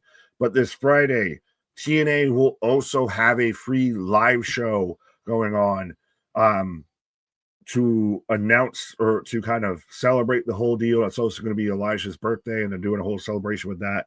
But spoiler alert of that show on this Friday will also end up being next week's episode of TNA Impact. So if you want to watch TNA on Thursday, don't watch on Friday. I'll leave it at that. But TNA out here making moves, doing interesting decisions and everything. The only thing I think that they're missing right now is a TV deal, and they're really primed to establish themselves as a solid number 2 in the pro wrestling market, especially with everything that's going on between Warner, WBD and Warner Discovery and all that. Them splitting everything is going to get real interesting, not this year, but in the next couple of years, I feel, for AEW. But I am again in commercial break right now as we're heading towards the 6-man tag match. Yeah, MDB's popping off. TNA needs a TV deal. Absolutely, absolutely. Damn, mid-card trick? No, but he's still TNA champion. It's still... He's not going to... I'm surprised, honestly, that it's not the main event. Maybe you're going to main event with Jordan and Lola. That might be a thing. But I still do think it's interesting that NXT treats the TNA title as slightly more mid-card, but is still halfway main event. It is a 6-man, so that could be part of why it's more in the middle of the show, top of the hour, it kicks it off. But I do like how TNA is selling it of, we got to try and get the title back, of a WWE guy has the TNA title. What now? Have the Culling versus Trick group? Maybe. Nick, could you see Myron Reed in NXT? I don't know. I don't know if he's official, like a referee whistle, a free agent. I think he might. Didn't he have something with TNA? I don't know if he still does. He's a guy that I could see going there. Him, the Rascals. That feels very TNA vibes. Is Ricky and Ethan here tonight? Yes, they were just backstage not too long ago. And it looks like I said that we're going to set up for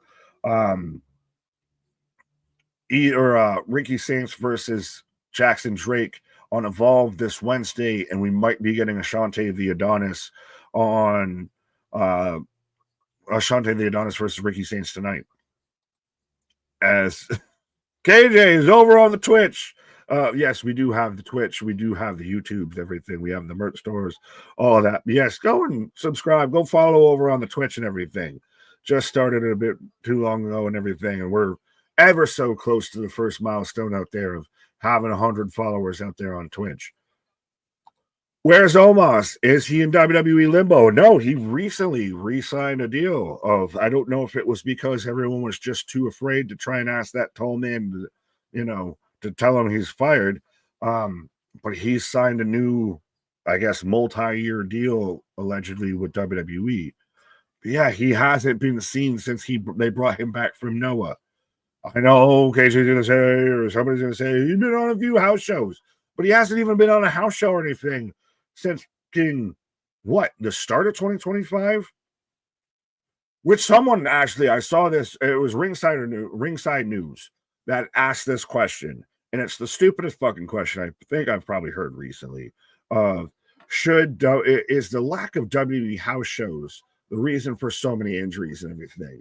Yes, because them wrestling more is the reason why they're getting, it was how they got hurt less. That's such a fucking asinine ass question. You can't control a freak injury like the past 2 serious injuries that we've seen. Christ, every wrestler is banged up. But yeah, them wrestling more is not going to somehow harden them up, and that they can get less injuries. Nick, are you really clamoring to see Omos though? Be honest. In Noah, I liked him. In Noah, and I know it was still, you caught clips, you still got bits and everything, but I thought he worked and he was getting over because he was a fucking spectacle and all that. And he was the WWE talent over there. He's a fucking giant, literally. So I think it worked. It was the most that people were actually talking about Omos. I will say that. Bonkers seeing Omos versus Oba. Could be. I would have liked to have seen them as a bit of a kind of a faction. The Nigerian Nightmares. You get them and Apollo Crews. Yes, I want Omos versus Oba. Sign me up. Goldberg versus Omos would have happened under Vince. Yeah, that's a very Vince match. As Ren, Tavion, and Javon. So this is getting very interesting. As Jasper Troy and Javon. That's going to be probably a decent, solid ass feud. Young man versus young man, but I feel weird that people got to sit there and fight their way out of the quarter pound crew here. Jasper Troy reminds me so much of when Oma first showed up. I will say that. Oma versus Omos. Ombus. I want to see Ace Austin versus Ethan Page or Ricky Saint. Ace Austin's an interesting, talent that is a free agent. I think I don't want to put words in anybody's mouth, but I think Anthony might have, or I think a couple people. Well, no, we talked about him just leaving TNA. That's what it was. I was going to say I don't know if anybody really pegged him to go towards AEW. But yeah, him in NXT would be very interesting. It would be nice, sneaky addition.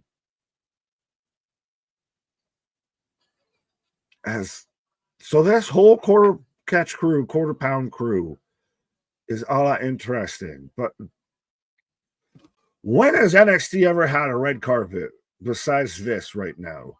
With Blake Monroe signs her NXT contract tonight. But yeah, I still find it weirder. You got to fight your way out of the quarter pound crew versus you can just say, nah, I'm done. But I have the first class coming out right now. So folks, let us know who you taking for this match, whether you got first class AJ Francis and Casey Navarro with Trick Williams, or you've got Elijah and I called them a bit the Boars of Anarchy, but you've got Briggs and Yoshi as Elijah's tag partners. 6-man tag action. Who you got? Blake Monroe, LFG. Christian Beast. You know what I think I'd say it, but I want Goldberg as world champion. You know what I didn't think I'd say, but I want Goldberg as world champion. Yeah. WWE being led by 50 and 6-year-olds, ARP recipients. Yeah, no. Goldberg feels so too much like I don't even want to say exactly in case of emergency break glass kind of option, but it's just no one was really clamoring or asking for it. Like, if we never got this, like, even if you think this is cool, looking at you, MDB, no one was asking for this ever.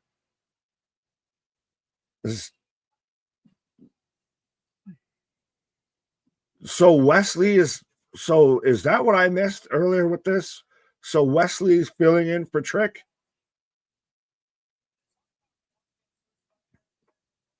Damn, so that's what it is. All right. So predictions and matches have changed of Wesley filling in for Trick Williams out here. So we got a combination high-rise first class.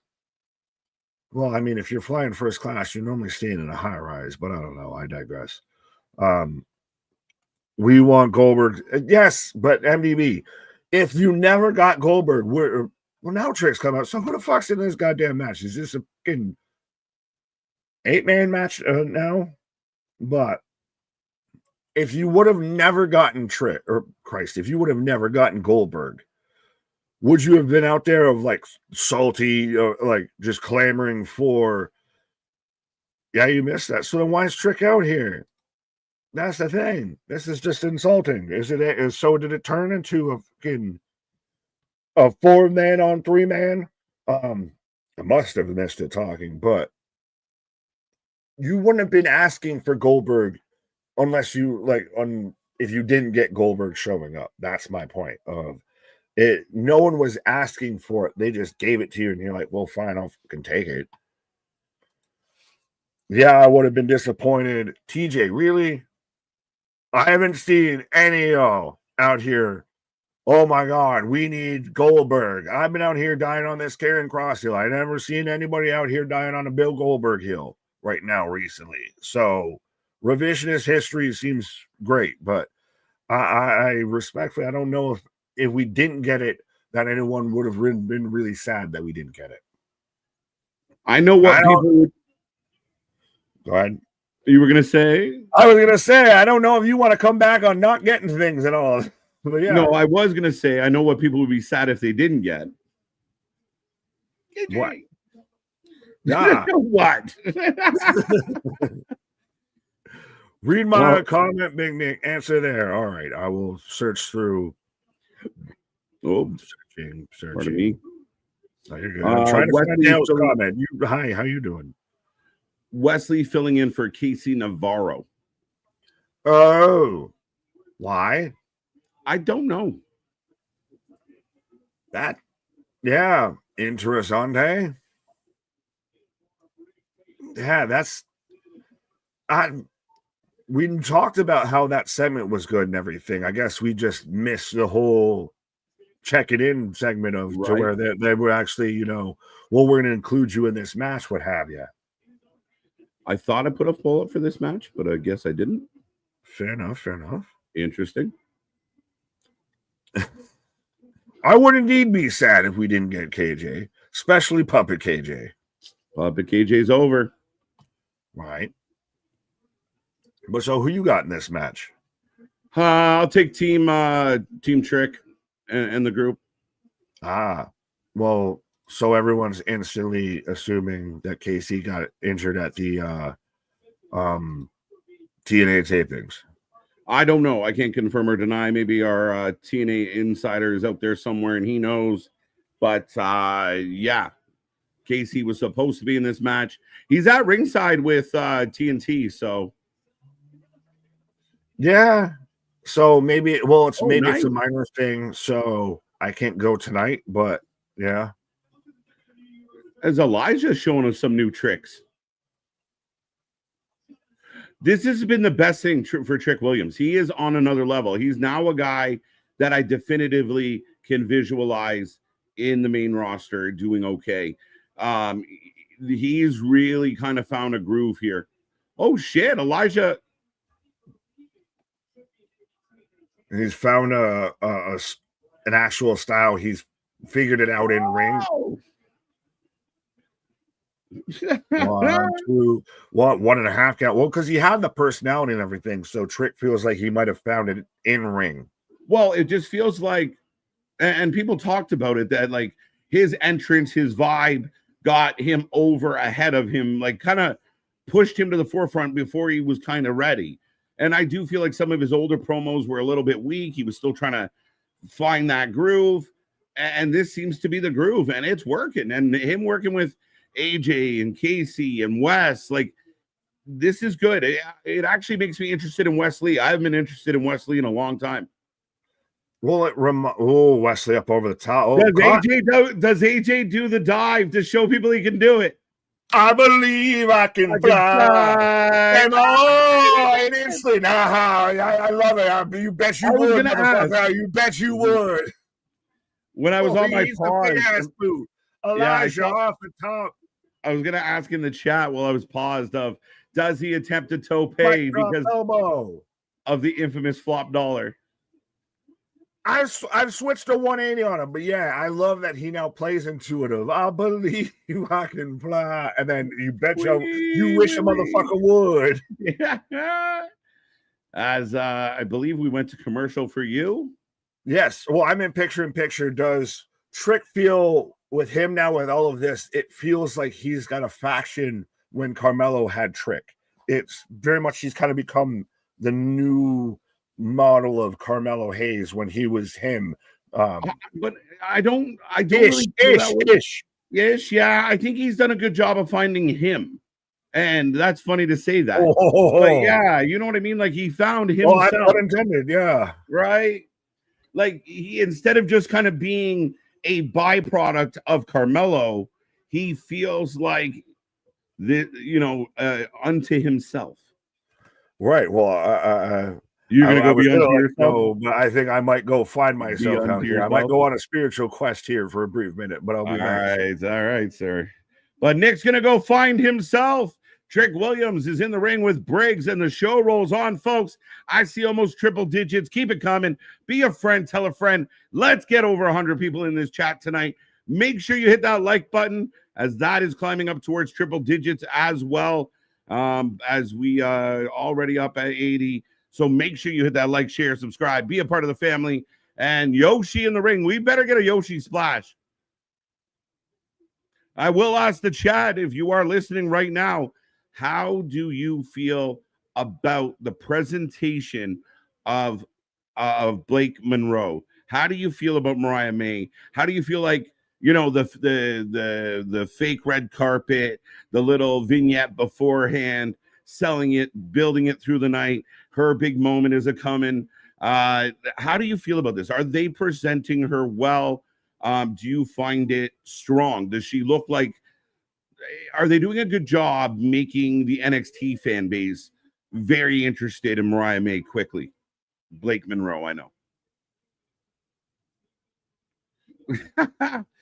As Yoshi has Wesley in the corner going to work. I like it. Did you see Big Bill ever coming back to WWE? I think there's a possibility, Jason, of Big Bill coming back. If you would have asked me, oh, wait a minute, Tavy and Tyreek on the apron, Wesley slides out, getting the scoop on Yosh, kick to the back of the head. Another enziguri. And Yoshi feeling a little dizzy. Wesley just has springs in his legs. I know we talk about guys like the young OG, but Wesley's bouncy. Bouncy. Are you not entertained? Sports entertained? Does AJ Francis have the new championship that he won on Saturday? He does not, to my knowledge. And right now he's on the apron, so I don't know. But I'm still here. Hit the like button or else. Let's go. Let's go. Don't forget, we do have a Twitch right now sitting at 80 Twitchers. Let's see if we can get that up to 100 Twitchers, folks. Let's go. Let's go. Great pro wrestling for 100%. I give the man credit. I was wondering if he was going to attempt it. I think especially the NXT being a very smart fan base, a very connected fan base, to see them kind of wait for that moment and then him to sell it and take it away. Corey said top dollar. Doesn't surprise me. Big chop by Yosh. Goldberg and Cena to be champs. Enough pushing young people. Time for seniors to get pushed. Yeah, I saw this rhetoric. I don't see it happening. We know why this has become a thing. We know why Goldberg is fighting Gunther. I will be shocked if Goldberg gets a W. I don't see it happening. I don't think it's going to be a thing. This is a farewell match for Goldberg. The t-shirts say last ride. And it's not taken from anybody. It's not pushing anybody down. These Saturday night main events are going to have matches like this. We talked about it when people were mad about R-Truth. Oh, the big knee. Wow. Wesley up and over right on the chest. But we talked about it. I mean, we're going to get some of these nostalgia moments when it comes to Saturday night main event. We'll get some matches we didn't expect. I'm not the biggest fan of Goldberg. I'm not the biggest fan of Goldberg returning. To me, this is the most palatable way to do it. I'm okay with him coming in, doing very little, having a match with Gunther, and going on his merry way. But beyond that, yeah. And I saw a lot of the fans going back and forth about this. I saw Dave Meltzer. Oh, he looks old. Dave Meltzer, who has nothing but happy thoughts when you see Ishii or Suzuki or Sting. It's Sting. Meltzer says, Yeah, Goldberg looked old. Goldberg looked jacked. And for an old man, my God, he looked in good shape for an oldie. What are you looking forward to tomorrow night on Dynamite? It should be an interesting night coming live from Mexico. It's a hard card to say what I'm exactly looking forward to. I think it's 2.5 hours of organized chaos. I think a 10-man tag and a 12-man tag seems crazy, but it's going to be insane. Hopefully they're not bad. I do believe Mercedes is going to have a match. Hopefully it's a good one. MJF Mystico, we'll see what happens there. How does that tie into the Hurt Business? Does it further that story in any way, shape, or form? I don't know. As right now, Elijah taking everybody out. Got Trick. There's the neck breaker. Broken up. Wesley and Top Dollar in the ring. But here comes Brig and Yosh. But it should be a fun show. I mean, again, we always go into Wednesday with a lot of hope. We saw like TK put out a couple videos today from France. He's just such a big kid. You just want to squish his cheeks and give him $1. But we'll see. I think overall the night should be fun. You keep in mind, they got All In coming up very quick. They got other big shows coming up. Wow. Wesley took out Trick. Elijah chucks Wes. Down goes TNT. Down goes AJ Francis. Let's go. Let's go. Let's go. Yoshi Splash. No way. No way. Yoshi pinned the champ. Yoshi pinned the champ. Yoshi pinned the champ. Let's go. Let's see Geekbox do a reaction video for that. I'm going to be the only one. Yoshi pin Trick. Wesley gets dumped out. Josh Briggs takes out AJ. And Yoshi goes a little springy. And the Yoshi splash. Let's go.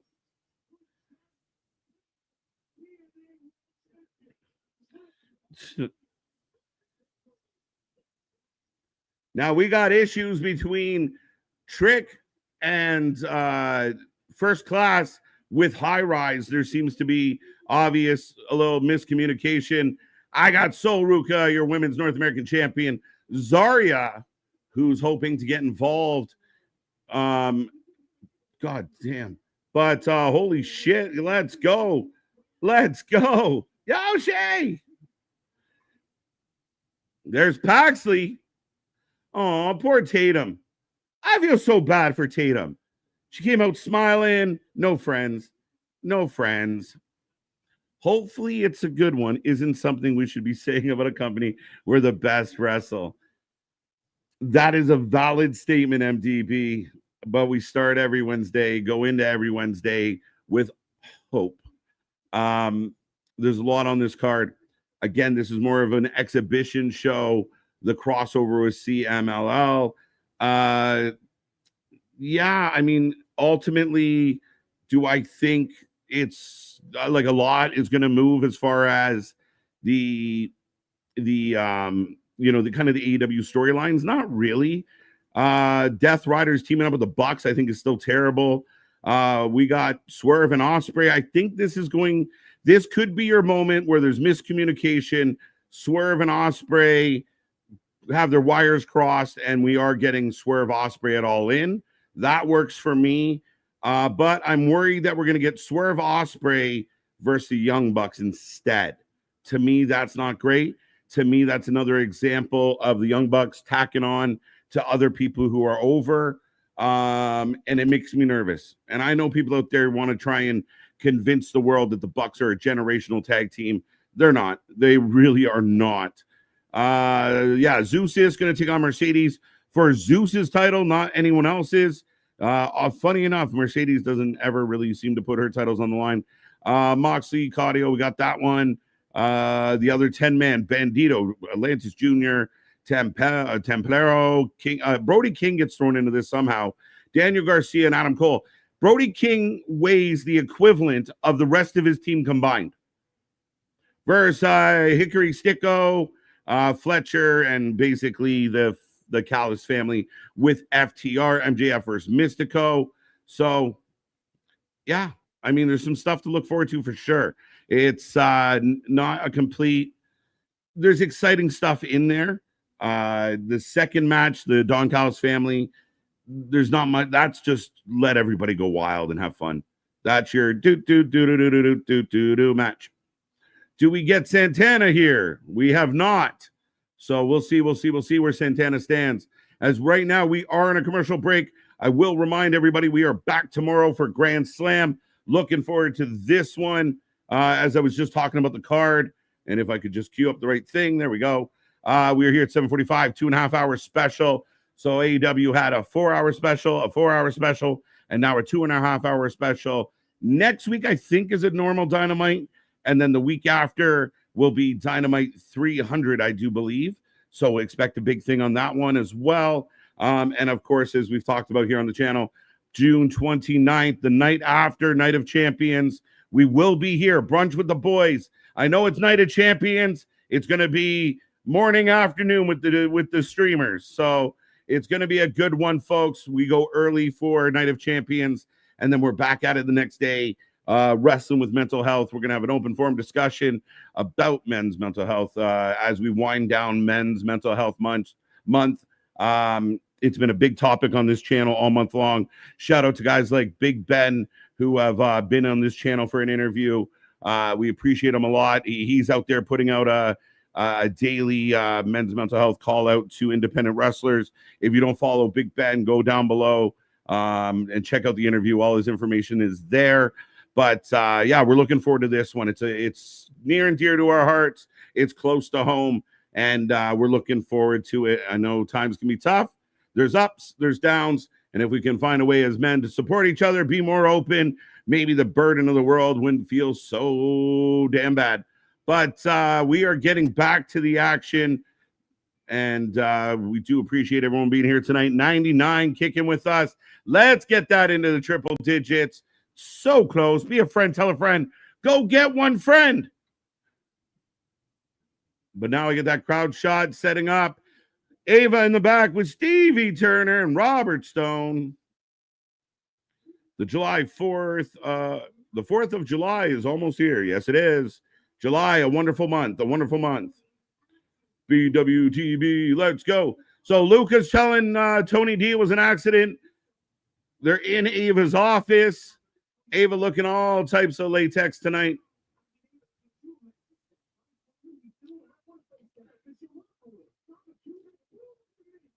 So Tony's forcing Luca to fight Stacks. There you go. So they're setting up Luca and Stacks as Tony wants proof that he's not working with Stacks. Speaking of working with Stacks, and this I didn't even realize. But yes, working with Stacks, 100%. Call me Flapjack. But yes. Well, I heard you mention it about Grand Slam tomorrow night and everything. Mm-hmm. I think that's going to be one of those shows that it's a crossover that gets nobody over.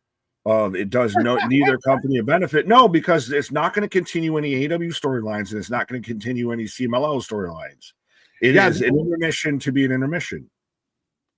Yeah, it feels more of an exhibition show opposed to something. And we've talked about this before with Forbidden Door at times where it feels like Tony Khan kind of puts his weekly show on pause to bring in, the New Japan talent or the CMLL talent. To me, it kind of hurts the progression of the show at times. I think if you look at this in a bubble, it's fine if you kind of break it down. Like I said, I think that the Bucks and or Swerve and Ospreay might build something off this 10-man. I hate that that's an idea, but I hear you. I hate it.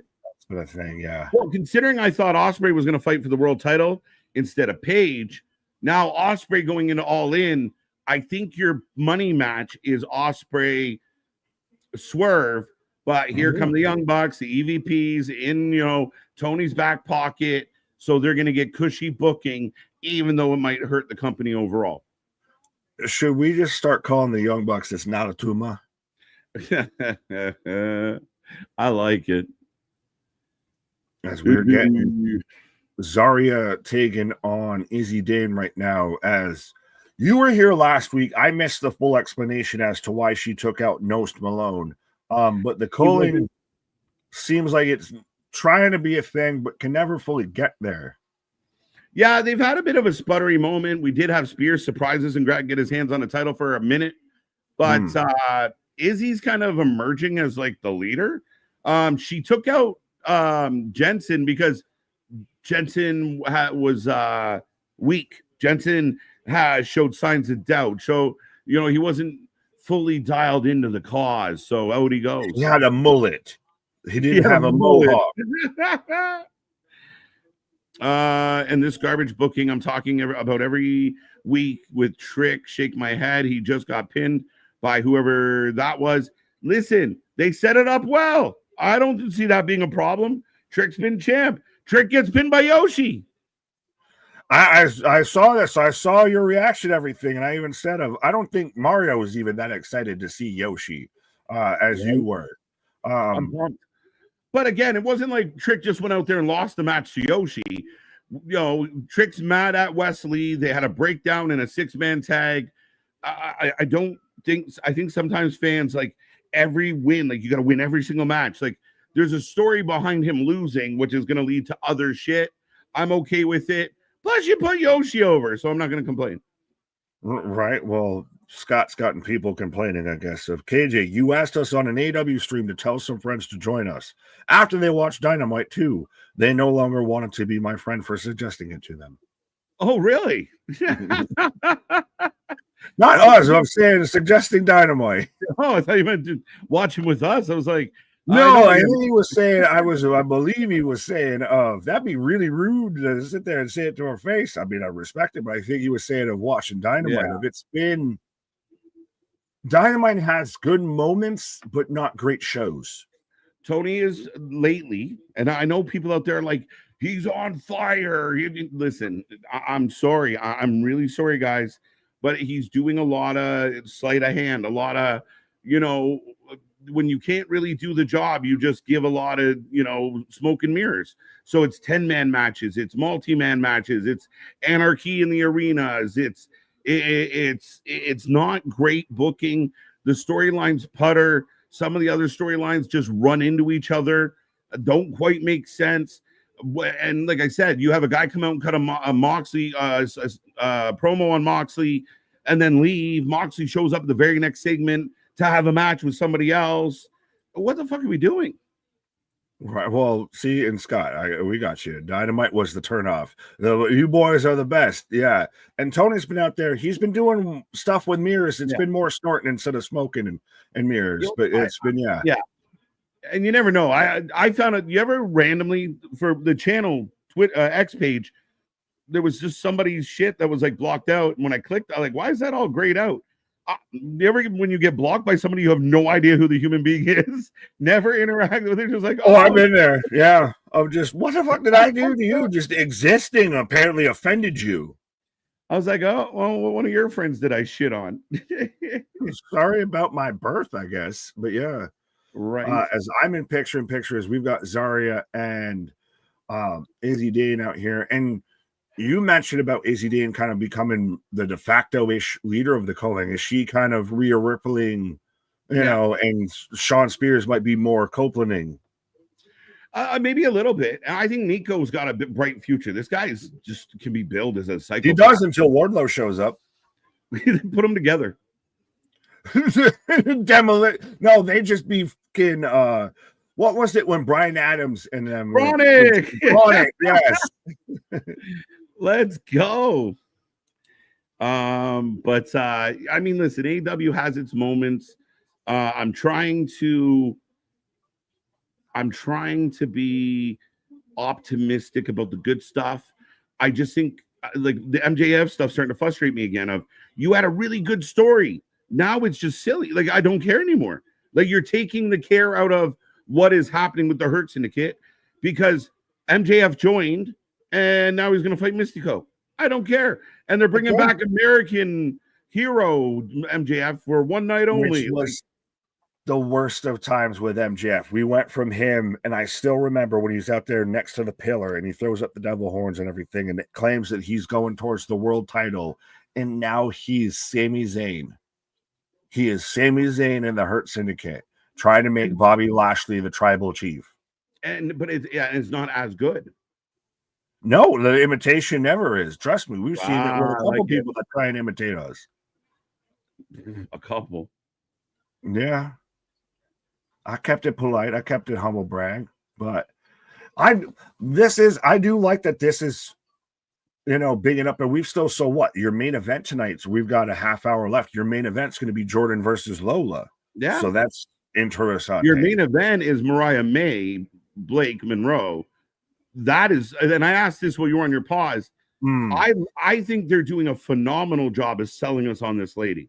If you didn't know Blake Monroe, if you didn't know Mariah May existed on this planet, they gave you a vignette like, "Hi, I'm getting ready." Then they gave beat you over the head with it. Well, no, but I don't know about beating her. I mean, you got to sell us on it. They're making her feel like a main event superstar, big deal, red carpet extravaganza, and we'll see. I mean, if they're ending the show with it, I can't imagine it's just she comes out, says the glamour is here, and signs and leaves. Like, I can't imagine that. She ends it. Like, if she ends it, well, which, by the way, when's the last time or the first time that NXT's ever had a red carpet before? Getting very, don't tell the fans, but it's very green screeny. They're going to be critical. Oh, yeah, I know. But yeah, who fucking cares? In case you didn't know, I can't pull a fucking liquor bottle off the shelf behind me or anything like that. Just saying. But does that end? And so then who interrupts it that is prominent enough to interrupt that for it to be main event? Because I mentioned Tatum and Carmen before. I don't know if that's main event caliber. Tatum seems to have her eyes on either Soul or Zarya, most likely Soul, who looks like $1,005,000 here tonight, by the way. But Tatum, my heart breaks for Tatum. She's so sad. But could it be Britt Baker? Holy fuck. I mean, you want to talk about Dragon Balls, my guy. That is just... does your shit hang low? Does it wobble to and fro? Yeah. We've now elevated from Puppet KJ to Wrestle Buddy KJ. You're very NWO Hogan-esque, except you don't have as much of a tan and you don't have the black beard with the blonde hair. But yeah, you're like reverse Hogan. Yeah, you could have the dark hair, but the light beard. You could put a little bit of color that I'm holding on to in the beard. Barely, but I don't know if those are supposed to be muscles or if it's just doing the sleeves and everything, which would be interesting though too. I don't know if you could trademark individual, bits. Right. I think we're getting, we might have to have a meeting with the puppet master, but $89.99. So it went up $30, I guess, in like supply and demand. We're seeing $1,000 ticket prices just to hold your spot to order tickets for WrestleMania. Right. It was weird. Ooh. It's just one of those things because I know we can kind of online. I mean, we tend not to be ignorant, but we like to be pretty, push, our opinion and kind of corrects people at times. We don't embrace stupid. So yeah, that's what it is. We don't just accept stupid. We just use logic. We do this thing called thinking about shit. Yeah. And again, if we as a channel went off on all of our thoughts, it would be chaos. You'd be surprised how much we don't just unload on.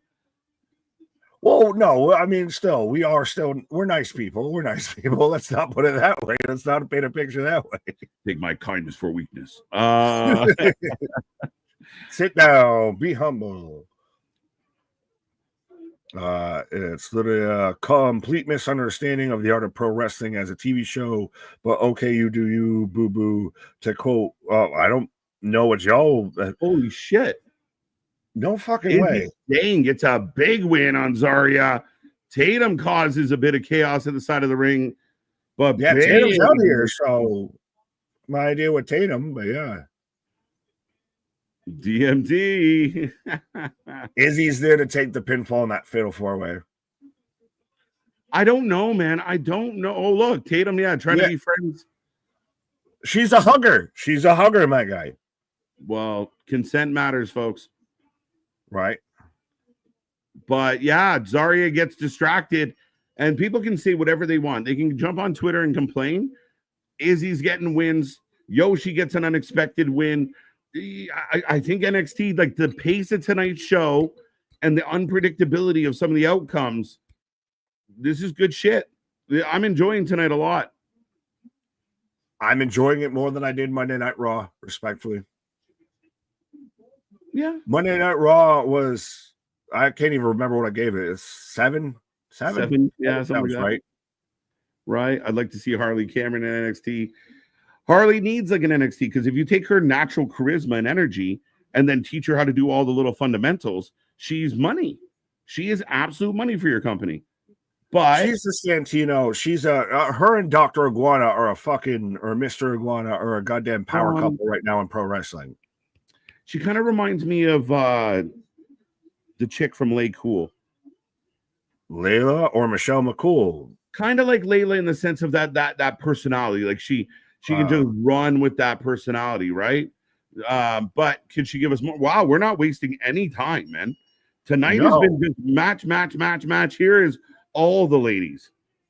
Well, again, for the Stopwatch Society out there that's clocking how much wrestling there is on a weekly television show, I think NXT is going to have everybody beat here because we've spent half the time just talking about shit that's going on backstage during a match just because we don't have enough time to talk about the shit that happened backstage.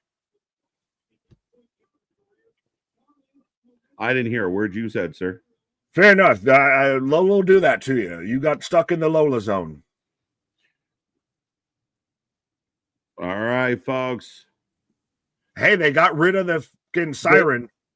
I don't like it. They changed up her entrance, and it's no. I dig it because Braun Breaker has that siren. We said this. Braun Breaker has that siren. I'm okay with them changing the siren, but what they changed it to is Def Rebel Generic Rock 4. Like it's fucking not wonderful for her. It was better before. Well, they kind of have like a faint siren in the background. No, it was just more of the wheel. It was the sound. It was the guitar riffs of a siren, but not a siren. Well, you've got Seth, who's going to be working with a major mainstream artist for a new theme because they listened. You can't have your top heel that's got a sing-songy entrance. You're going to cheer for him naturally. You're not going to hate him. It's probably like Hardy. Like, the WWE. Is it the weekend? No, Metro Boomin. Metro Boomin's been trying to get involved. Metro Boomin want to do our Truth's new theme and everything now that he's back as Wrong Killings. And he's like, nah, you can have that. Everybody knows what's up. Metro Boomin doesn't fit the Seth vibe, though. Unless he's got a trick up his sleeve. Superstar, you can't use it. Well, like Seth's coming out to hip hop, I'm gonna be like, this is not really his feel, right? Like, it's a weird thing for Seth Rollins, a guy that looks like and has been on the record of like a metalhead, to kind of like, all right, we're just gonna give you a Metro Boomin.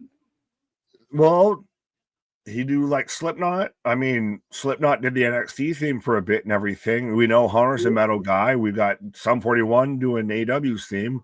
I thought you were going to say Seth might be out there. I got Breaker. I got Reed at the same time. At the same damn time. That's my big fear of like, yeah. Our Gucci, our brother at the same damn time. Right? Like, yeah, I don't know. Oh, Lola just being rude or really nice. I don't know. I don't know if that was bad or good. Fair enough. I'm just stuck now of I got two bronze, one for the low and one for the low. I got two bronze. As I do believe you went into commercial break, 63% of the chat taking Jordan. So the crowd is a little leery. I think NXT and Shawn Michaels has the fan base guessing a little of who can win matches here. Anybody seems to. But that's the best case scenario to be in because, Christ, we Thea won the first match. Jada technically won the first match. Right. We kind of held court. We went chalk on the second match. We had the 6-man. No one respectfully outside of even probably you. You wanted the Yoshi splash, but not he won the match with the Yoshi splash. And then Izzy Dame picks up the win here. So this has been a little. It's made sense, but it's been all over the board. If you can't predict the outcomes. Yeah. And I just want to say, whatever you say in the chat, you're not going to make me hate the fact that Yoshi got a pin. I don't care. I got a Yoshi splash for a dub. That is fucking golden. Alrighty, the show is getting 11 out of 10, folks. This is his 5 stars in the Tokyo Dome. I got a Yoshi splash for the win, 5 stars. Right. Metro Boomin can make that. That is true. I know I don't exactly, there's nothing stopping Metro from producing a really good rock song. I have this, like I said, this nerve feeling of like, Seth just coming out to something that doesn't fit his vibe. So, I don't know. This might be a bold question to ask, or even chat can let us know. What song would you pick to be Seth's vibe right now? Major artist, what would be, if you had to, if you're going to be Tony Khan levels of money, you're going to pay for playing, Let the Bodies Hit the Floor on repeat 4 times because 5 times will cost you $10 million. What's the song that you're picking to be Seth's new theme? On a quick side note, because I don't have a great answer and I'm stalling. Right. But did you see the big thing going around with Triple H paying $1 to Tool or Mr. Adam for Penta and Phoenix? There's a big picture of him handing Adam Jones $1. $1. And the first dollar, we're gonna fucking thumbtack that on the board. No, I had not seen this going around. Yeah, so the guitarist Adam Jones from Tool and other places, but he did they did the composition on Penta and Ray Phoenix, and I guess it was tongue in cheek, but yeah, he was handing him a $1 bill and said worth every penny. So 50 cents a song from Tool. That's way better than Def Rebel. Do we get 50 Cent to do Seth Rollins' song? Many men wish death upon me. Yeah. No, I don't know. Could you get like 5-finger death punch? Like, what are they up to right now? Probably just fighting their fans or something. I don't know. Their lead singer is a bit unhinged and everything. Ian Moody's a bit unhinged. Maybe. Yeah. Could it be falling in reverse? I am aware that I am an asshole. I wish you caught that before, but yeah. And then that's the pitch connection of, they've already split. 5-finger death punch. Come on, son. Spaz out here spamming Pax, Abaddon, and Danhausen come out to I'm awake, I'm alive. Could you do like a kill switch like this fire burns just because you already got the rights probably a bitch on standby and just fuck you CM Punk? Right. They give Seth Broken Dreams just to piss you off. I don't even know if I'd be mad. I get to hear it probably 3 times a show then. Right. So I'd be okay with it. A major artist, they got to be careful when they say shit like that because they'll come out and be like, Sexy Red did the song.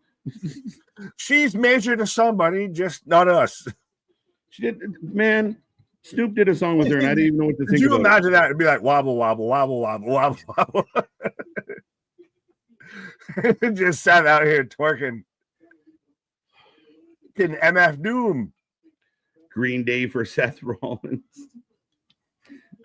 Do they get some 41? Just fuck you, AEW.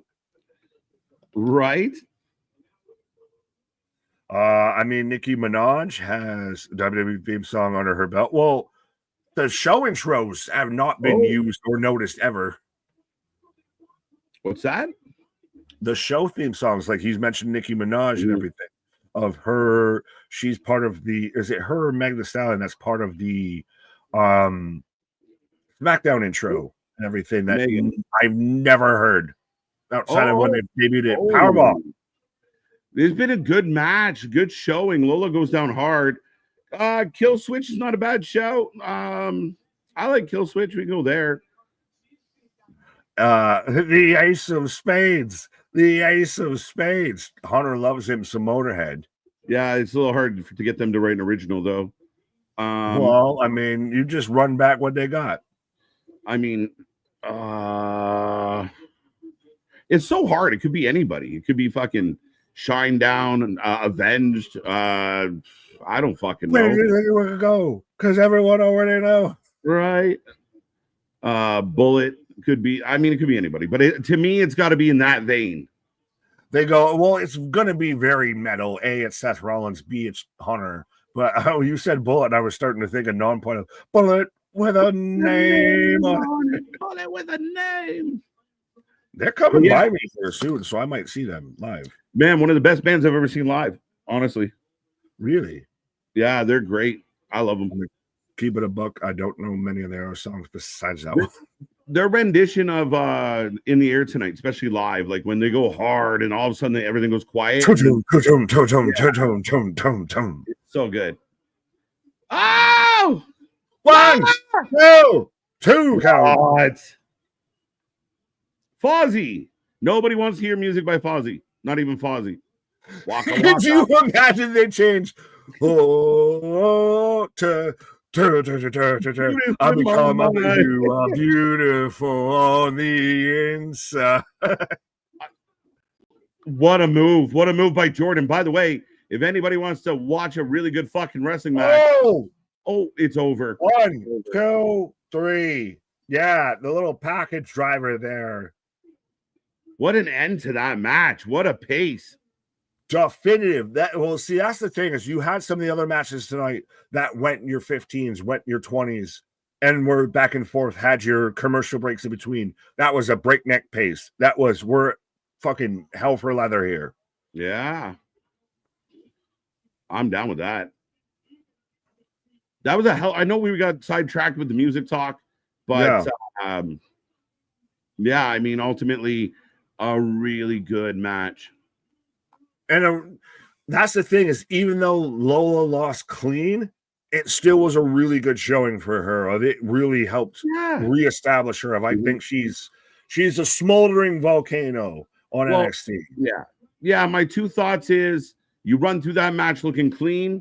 You allow Jordan to get her offense in and look good, but she had her moments. She had her in the submission hold. Lola almost got to the ropes. Literally had her chances. There were a couple of near falls. To me, this was a really solid match.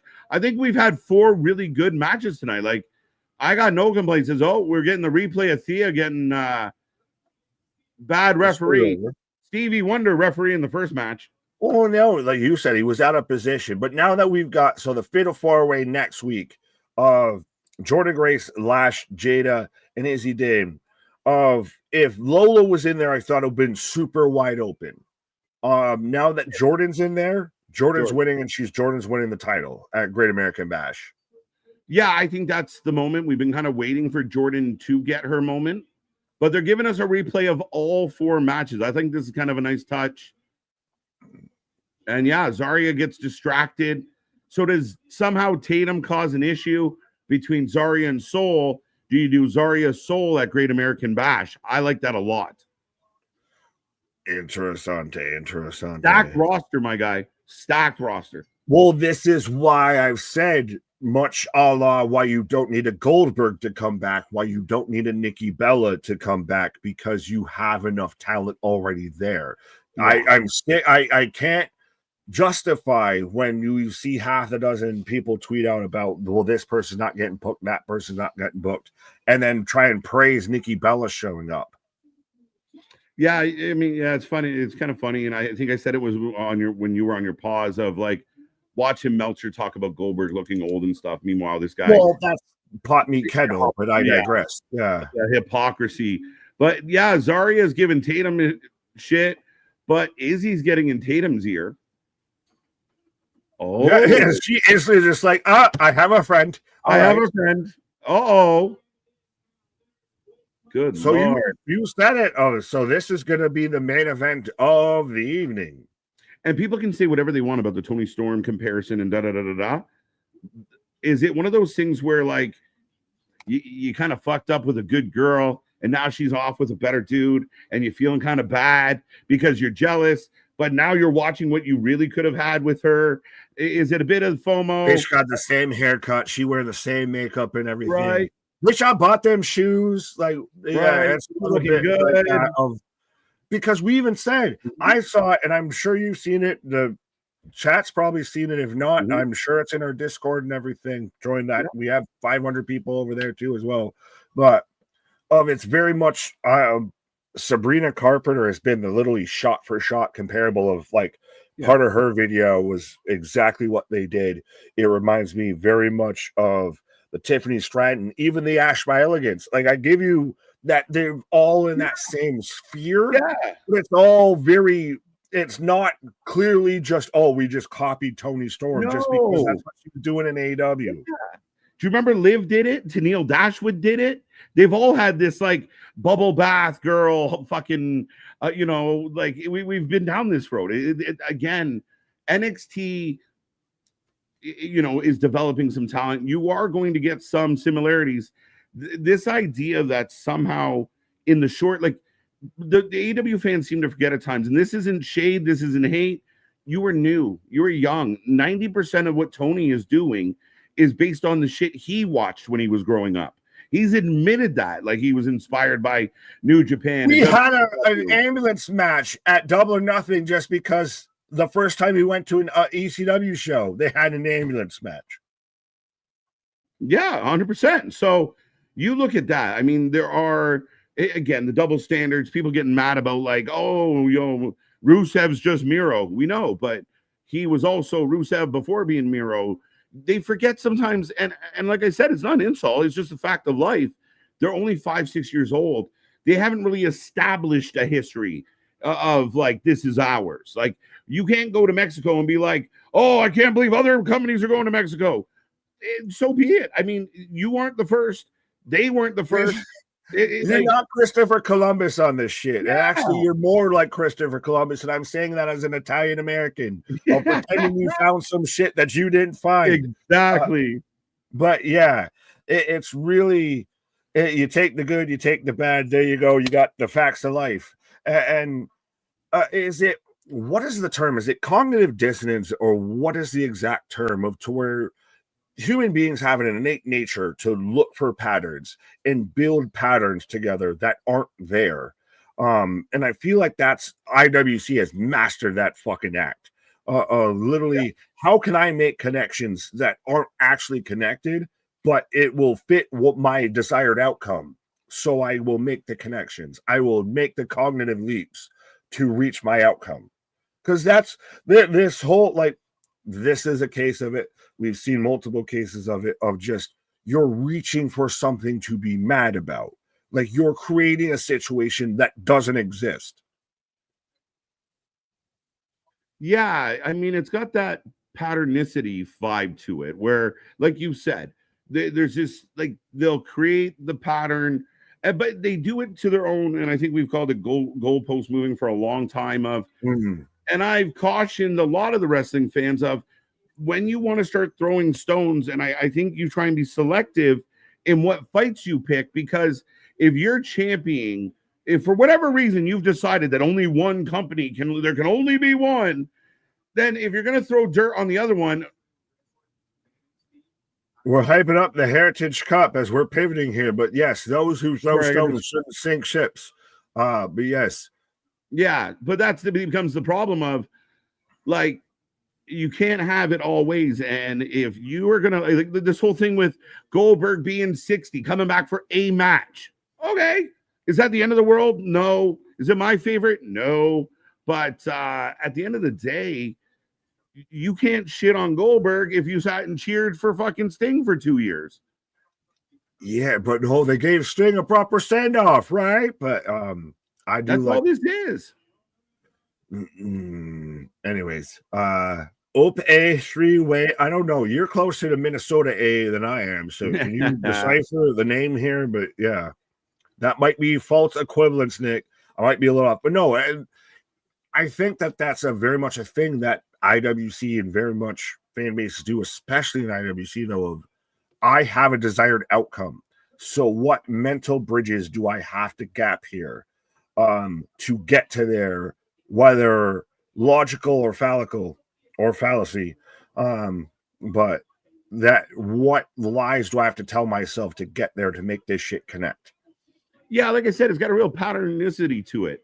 And it's people kind of connecting dots that don't exactly connect, or behaviors that don't exact, or using unrelated incidences. And I think the biggest thing that happens is that you have to ignore. I mean, we talk about it a lot, and I hate this one. It's just an easy one for me. But the narrative about racism in the WWE and Triple H doesn't like certain people, blah blah blah. And then you watch the shows, and there's no connection. But then a person will take a moment where an athlete takes an L and go, see, but they ignore all the other shit to get us there. Well, that's cherry picking. That is, you are Ava adding Blake Monroe tonight. Hashtag patternicity. The vocab word of the night, patternicity. There you go. It does exist. Right. But it's just preconception. It's letting the narrative, building the narrative to support your own preconceptions. But here comes Mariah May. And I will say this.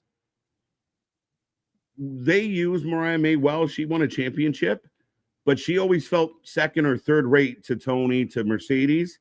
She feels like the cream of the fucking crop in this company. They made this show about this moment. Oh yeah, the cream always rises to the top. Oh yeah, dig it. Is it now AW canon, AW lore that Tony Storm has murdered Mariah May? It might be. Well, because we haven't seen her since then. We've seen Blake Monroe, who looks a lot like Mariah May, but Mariah May got taken out at the entrance ramp when they were going through tables and bleeding with skin. Yeah, I'm a pit fighting shit. And can I ask a simple question to everybody? And you're right. Did anybody watch Mariah May before she got to AEW?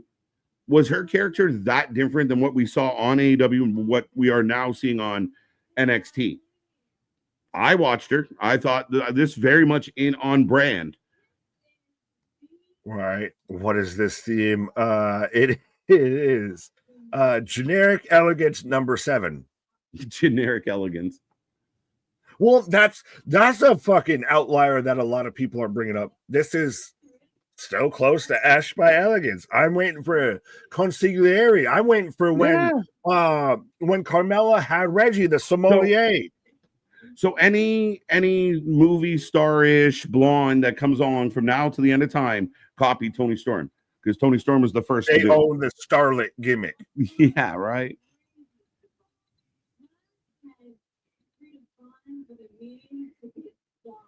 Well, it means to be a star. And this has been the first one I feel that you've had. She showed up, we had a name review, and now she's contract signing. Like the only other person that's been close to this is Ricky Saints. The boys up in the crowd with the Blake Monroe signs. She's signing Blake Monroe on the dot here. She got a little bit of a heelish vibe to me. Here we go. Fatal influence. So you might have been right here.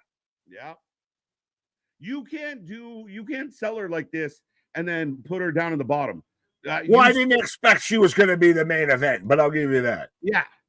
No, fair enough. I mean, it's easy now to go, yeah, okay. No, but you nailed it. You saw what I didn't see. I'll give you credit with that. And this is going to be interesting. And maybe this is the match at Evolution. She has her debut. Does she win the NXT title in her debut match at Evolution? Ooh, yeah. JC kind of, maybe that's why JC. It's a big surprise she even won it, let alone that she keeps it. Right? She kind of that Jey Uso, Yeah, where's Daddy Keish crying out for JCJ and fire everybody that books that she loses it? They gave Jasmine the mic. Always looks like the fucking Kardashian's friend.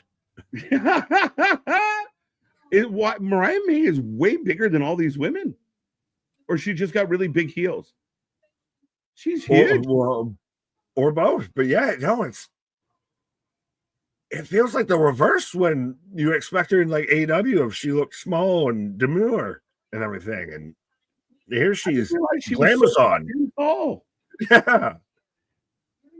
I don't think she's from Lebanon in this universe, KJ. What? Oh.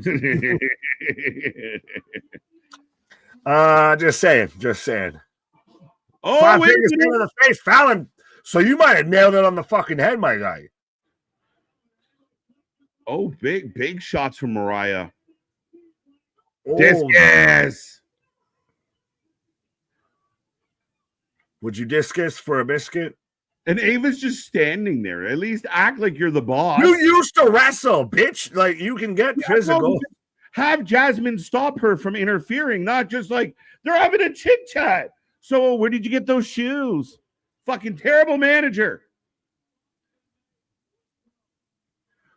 But as seen as foretold of we have a contract signing, someone goes through the table. But you pretty much nailed it on the fucking head, my guy. You nailed it so much on the head, you even got not only a puppet, you got a cuddle buddy. This is getting even funnier by the minute. I have to download my tattoo so it's authentic. Fucking hell. Well, no. Spoiler alert. That's where the prediction settle came from, was the WWE 2K23-24 universe. Yeah. So let's have KJ and I and Anthony in the let's have a Wrestling for Life in the 2K creation suite. Yeah. Oh, next week we're getting wait. The chat mentioned it. I didn't click on it. I'm glad they brought it back up. Yeah. But they even talked about it in the pitch. Huh? Tonight, Yoshi pins Trick, so Briggs is going to fight Trick next week. What? Because fuck Yoshi. Fucking, we want Yosh. Whose hill is bigger? We want Cross or we want Yosh? I'm going on that Yoshi argument. But we got a Fatal 4. Next NXT next week is stacked. Fatal 4-way TNA title match. The Heritage Cup's going to be on the line. Mariah May is going to want some revenge. Fucking God damn it, Ava Rain out here watching this shit like a parent at Willy Wonka of like not trying to intervene in their kid getting fucked up, but still just fine. Say something. Act like you're trying to do your job, right? I know it's when someone steals at a place of retail, you're supposed to just act like they're not doing that shit, but at least act like you noticed the shit. Right? Like at least be like, no, don't do that. And have like Jasmine like getting her way. Like, yeah, like, if Jasmine was, what you gonna do? What you gonna do? She would post her up. What you gonna do? If we're dressed in class, a little better. No navel.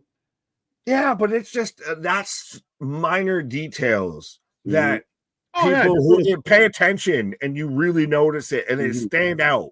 Like when they show it on replay, it stands out even worse than it did live.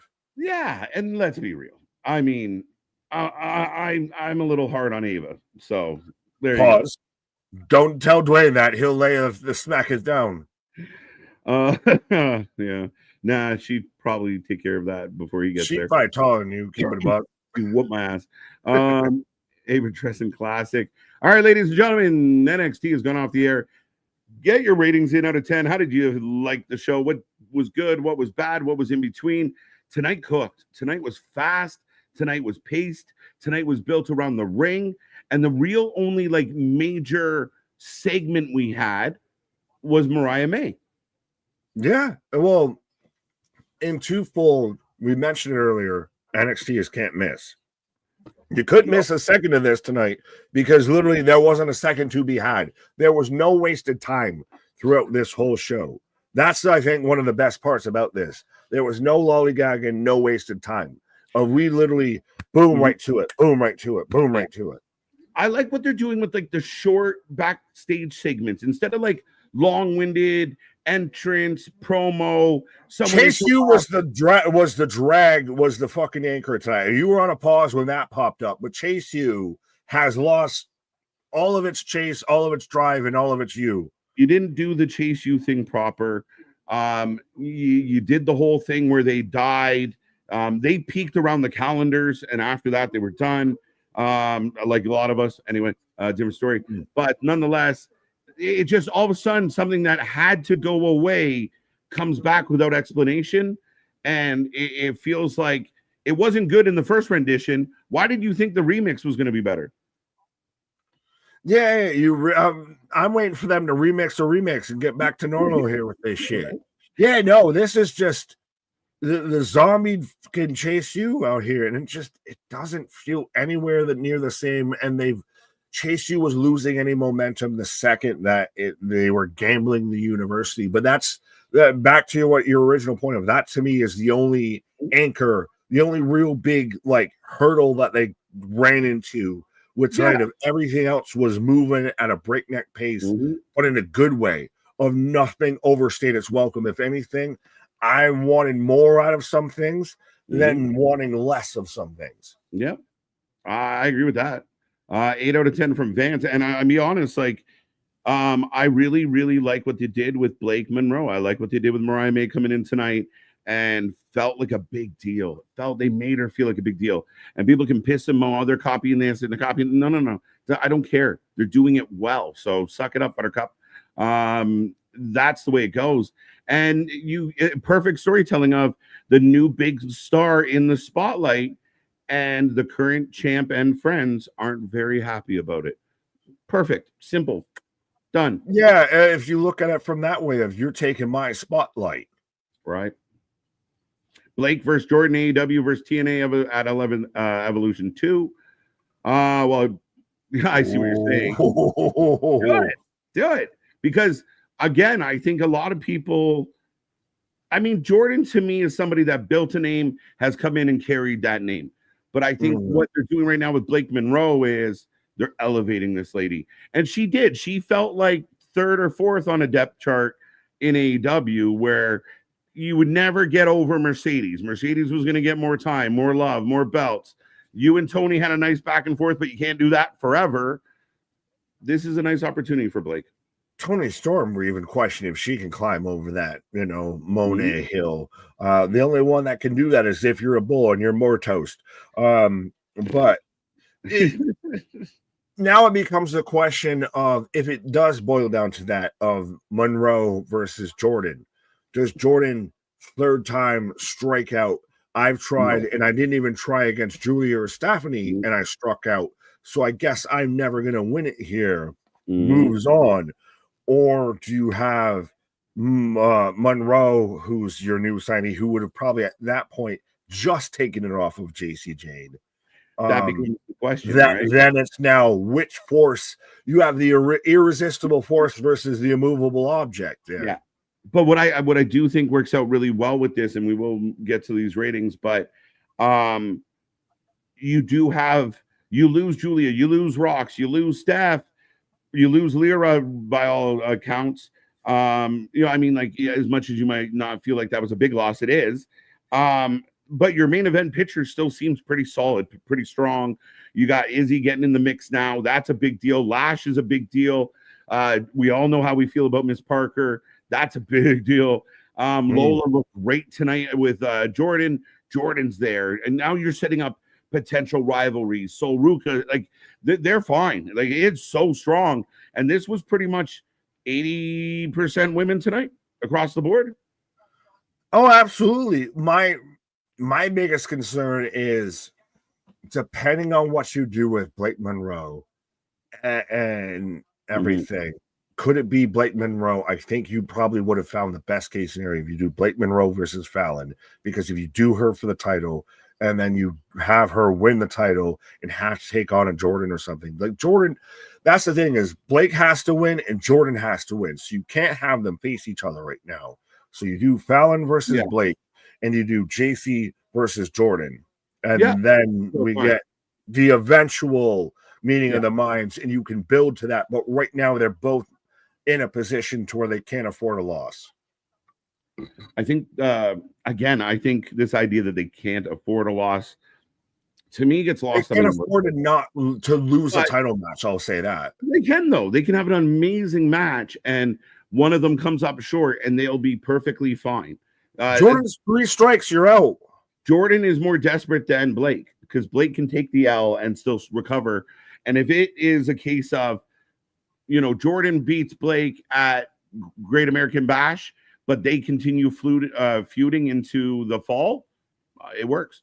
Yeah, but you just did all this pomp and circumstance for Blake. So if she doesn't win, then you did a whole lot of hullabaloo for nothing. You're too focused on the W's, though. Like, good teams lose games. Good players lose. And just because she takes an L to somebody of a championship caliber of Jordan doesn't mean her runs ruin nothing. All the hype you build up for her, the goal is look good in the match, win. If she faces Jordan as champion, I'll give you that. That's one thing. If she beats JC and then she just won the title and then was to face Jordan, that's an interesting discussion. That's where I was getting at. Everybody needs to win there. Yeah, it's all how you get there. It's all about the journey, as fucking National Lampoon. Journey Fatu coming soon to Friday Night SmackDown. Teaming with Jacob Fatu. Who the fuck is Elijah Fatu as Hikuleo? It was on main event as Hikuleo. So who's Elijah Fatu? Wait, there's an Elijah Fatu? Something like that. They trademarked Fatu. We saw Elijah. I didn't see not a Polynesian or Samoan in that man. But right. 7.5 from Chair. A couple, Damien going 8. Someone else went 7.5, 8.25 out of 10 knee pads. Yeah, Trick and Briggs. Where did HBK? Yeah, that was so weird. Did Yosh pin by accident? Crossbody, cross-side. Crossbodies and cross-sides. He was trying to pencil in Yoshi, and he penciled in Briggs on accident. Yeah, I'm going to admit, I'm mad about this booking. I'm pretty pissed off. Yosh got the pin. Why is Briggs get the title match? This is bullshit. Because, let's be honest, though, no one expected Yosh to win, and you already don't expect Briggs to beat Trick. If you had Yosh versus Trick, Yosh is definitely not winning that. But I know you want them to win, but that's not going to happen. Yosh as your TNA World Champion. Well, what's I don't see Briggs as it either, and at least Yosh got the pin. I'm not saying that. I'm not saying Briggs is going to win by default, but I'm saying there's worse odds for Yoshi winning than there are Briggs. 8 out of 10. I'll take the 4-legged horse in the race instead of the 3-legged one. Yoshi got the pin already. He's sprinting ahead. He's bombing. Bombs over Baghdad, my guy. Yeah, that Yoshi splashes for the win. 8 out of 10. Trick versus Josh for the title. Yeah, I don't get it. NXT flew. Absolutely flew. 8 out of 10. 8 out of 10. That's where I am. 8 out of 10. Tonight's an 8 out of 10. Couple tweets. Don't love Tony D. Don't love Chase U. Or like the shit around them. But those were the kind of the two big marks off for me. I feel bad that Tony D and all of them were so insignificant. They were just a gnat in the fucking sweet tea that didn't even notice that they might have been an issue. Like they were a mollusk on a fucking ship there. Of just scrape them barnacles off. Right. It just it had its lowlights, but overall NXT moved at a fast pace, of a really good pace for a wrestling show, fitting everything in within 2 hours, have really good matches. I'm right there with you with an 8. It was like match done, entrance. Like, whoa. That's what I was saying before. Like, we were literally having to talk through points during matches just because they didn't give us enough fucking breathe room. What we're used to Raw is we got 15 minutes to talk about a point. Right. The remix to Ignition. Yeah. Man, such a good jam. Fuck's sake. Breakneck. Man, ain't here wishing mommy rolling and I can't fuck. So good. 8 out of 10. Blake Monroe, okay. Is Blake Monroe okay? Well, she ate a table tonight. Lit. Rants. Dale said something I wanted to click on. Didn't want to forget the OG. Don't give a shit about Tony D segment and Ching Q. Yeah, I think unanimous across the board of like the women killed it tonight. Trick and the AJ stuff and First Class and High Rise. It was good. Weird ending. Weird fucking follow-up match. But other than that, it was good. Tony D Chase U was a bit of the So the ladies were that toot, the Chase U and everything with that beep, beep. beep. Hashtag breakneck 810. 8 out of 10. Blake Monroe, okay. I don't know, man, whatever. Some of this shit is just ridiculously comical. Such as, we've already kind of been there. That's a vague-ass comment. I know that was probably in the middle of a rant or probably topical at the time of when we were talking, but yeah. Right. Well, we knew you would, MDB, and I can't complain. 4 matches and a signing contract segment, 90%. Dale's going 90. Do we got 91, 99? What I hear now? 5, 9, 5, 91, 95, 96, 97, 98, 99. Why? Yeah. No, and that works. That proves the concept. That's a proof of concept right there of that NXT. And we've said it for the longest time, has almost undeniably at this point the best women's division in pro wrestling. They are top to bottom. Go ahead, Yoshi. Big news. Breaking Yoshi news. Spaz, spammed it in there with all caps, so he's yelling at his screen right now like morons. But no, we got Russo trying to make a fucking point. I didn't catch that this happened. So Yosh gave the title shot to Briggs because Yosh wants the NXT title.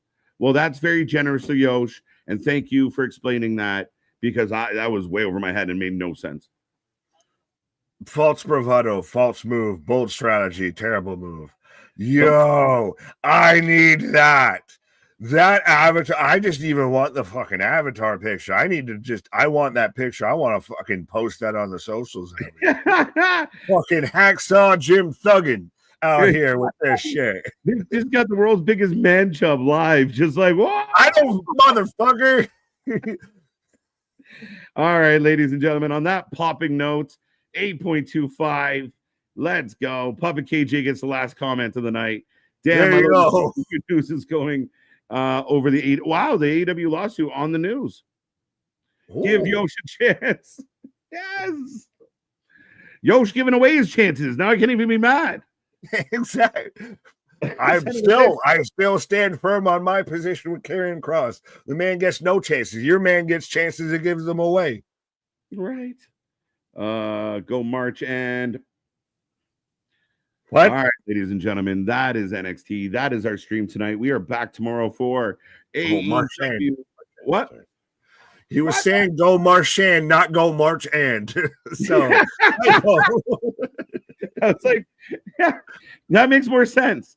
Yeah, right. No, I had to have the Bostons back there a little bit of just we can't end on a go March end. Like go March and take a long walk off a short pier. Yeah. His way to tell us good night. Like go take a march, folks. But we appreciate it all. But yeah, go check out all their socials. Go check out all the fun stuff. Go check out the Discord. It's been getting busier. It's getting busier by the day. So go check that out. March end. Well, we're gonna march off here. Our shit is real. Our shit is raw. Our shit is all authentic. When you're talking about that rest, you better put that for life with it. That's NXT. Come back tomorrow. We're gonna have a fiesta. See you on the flip side. Good night.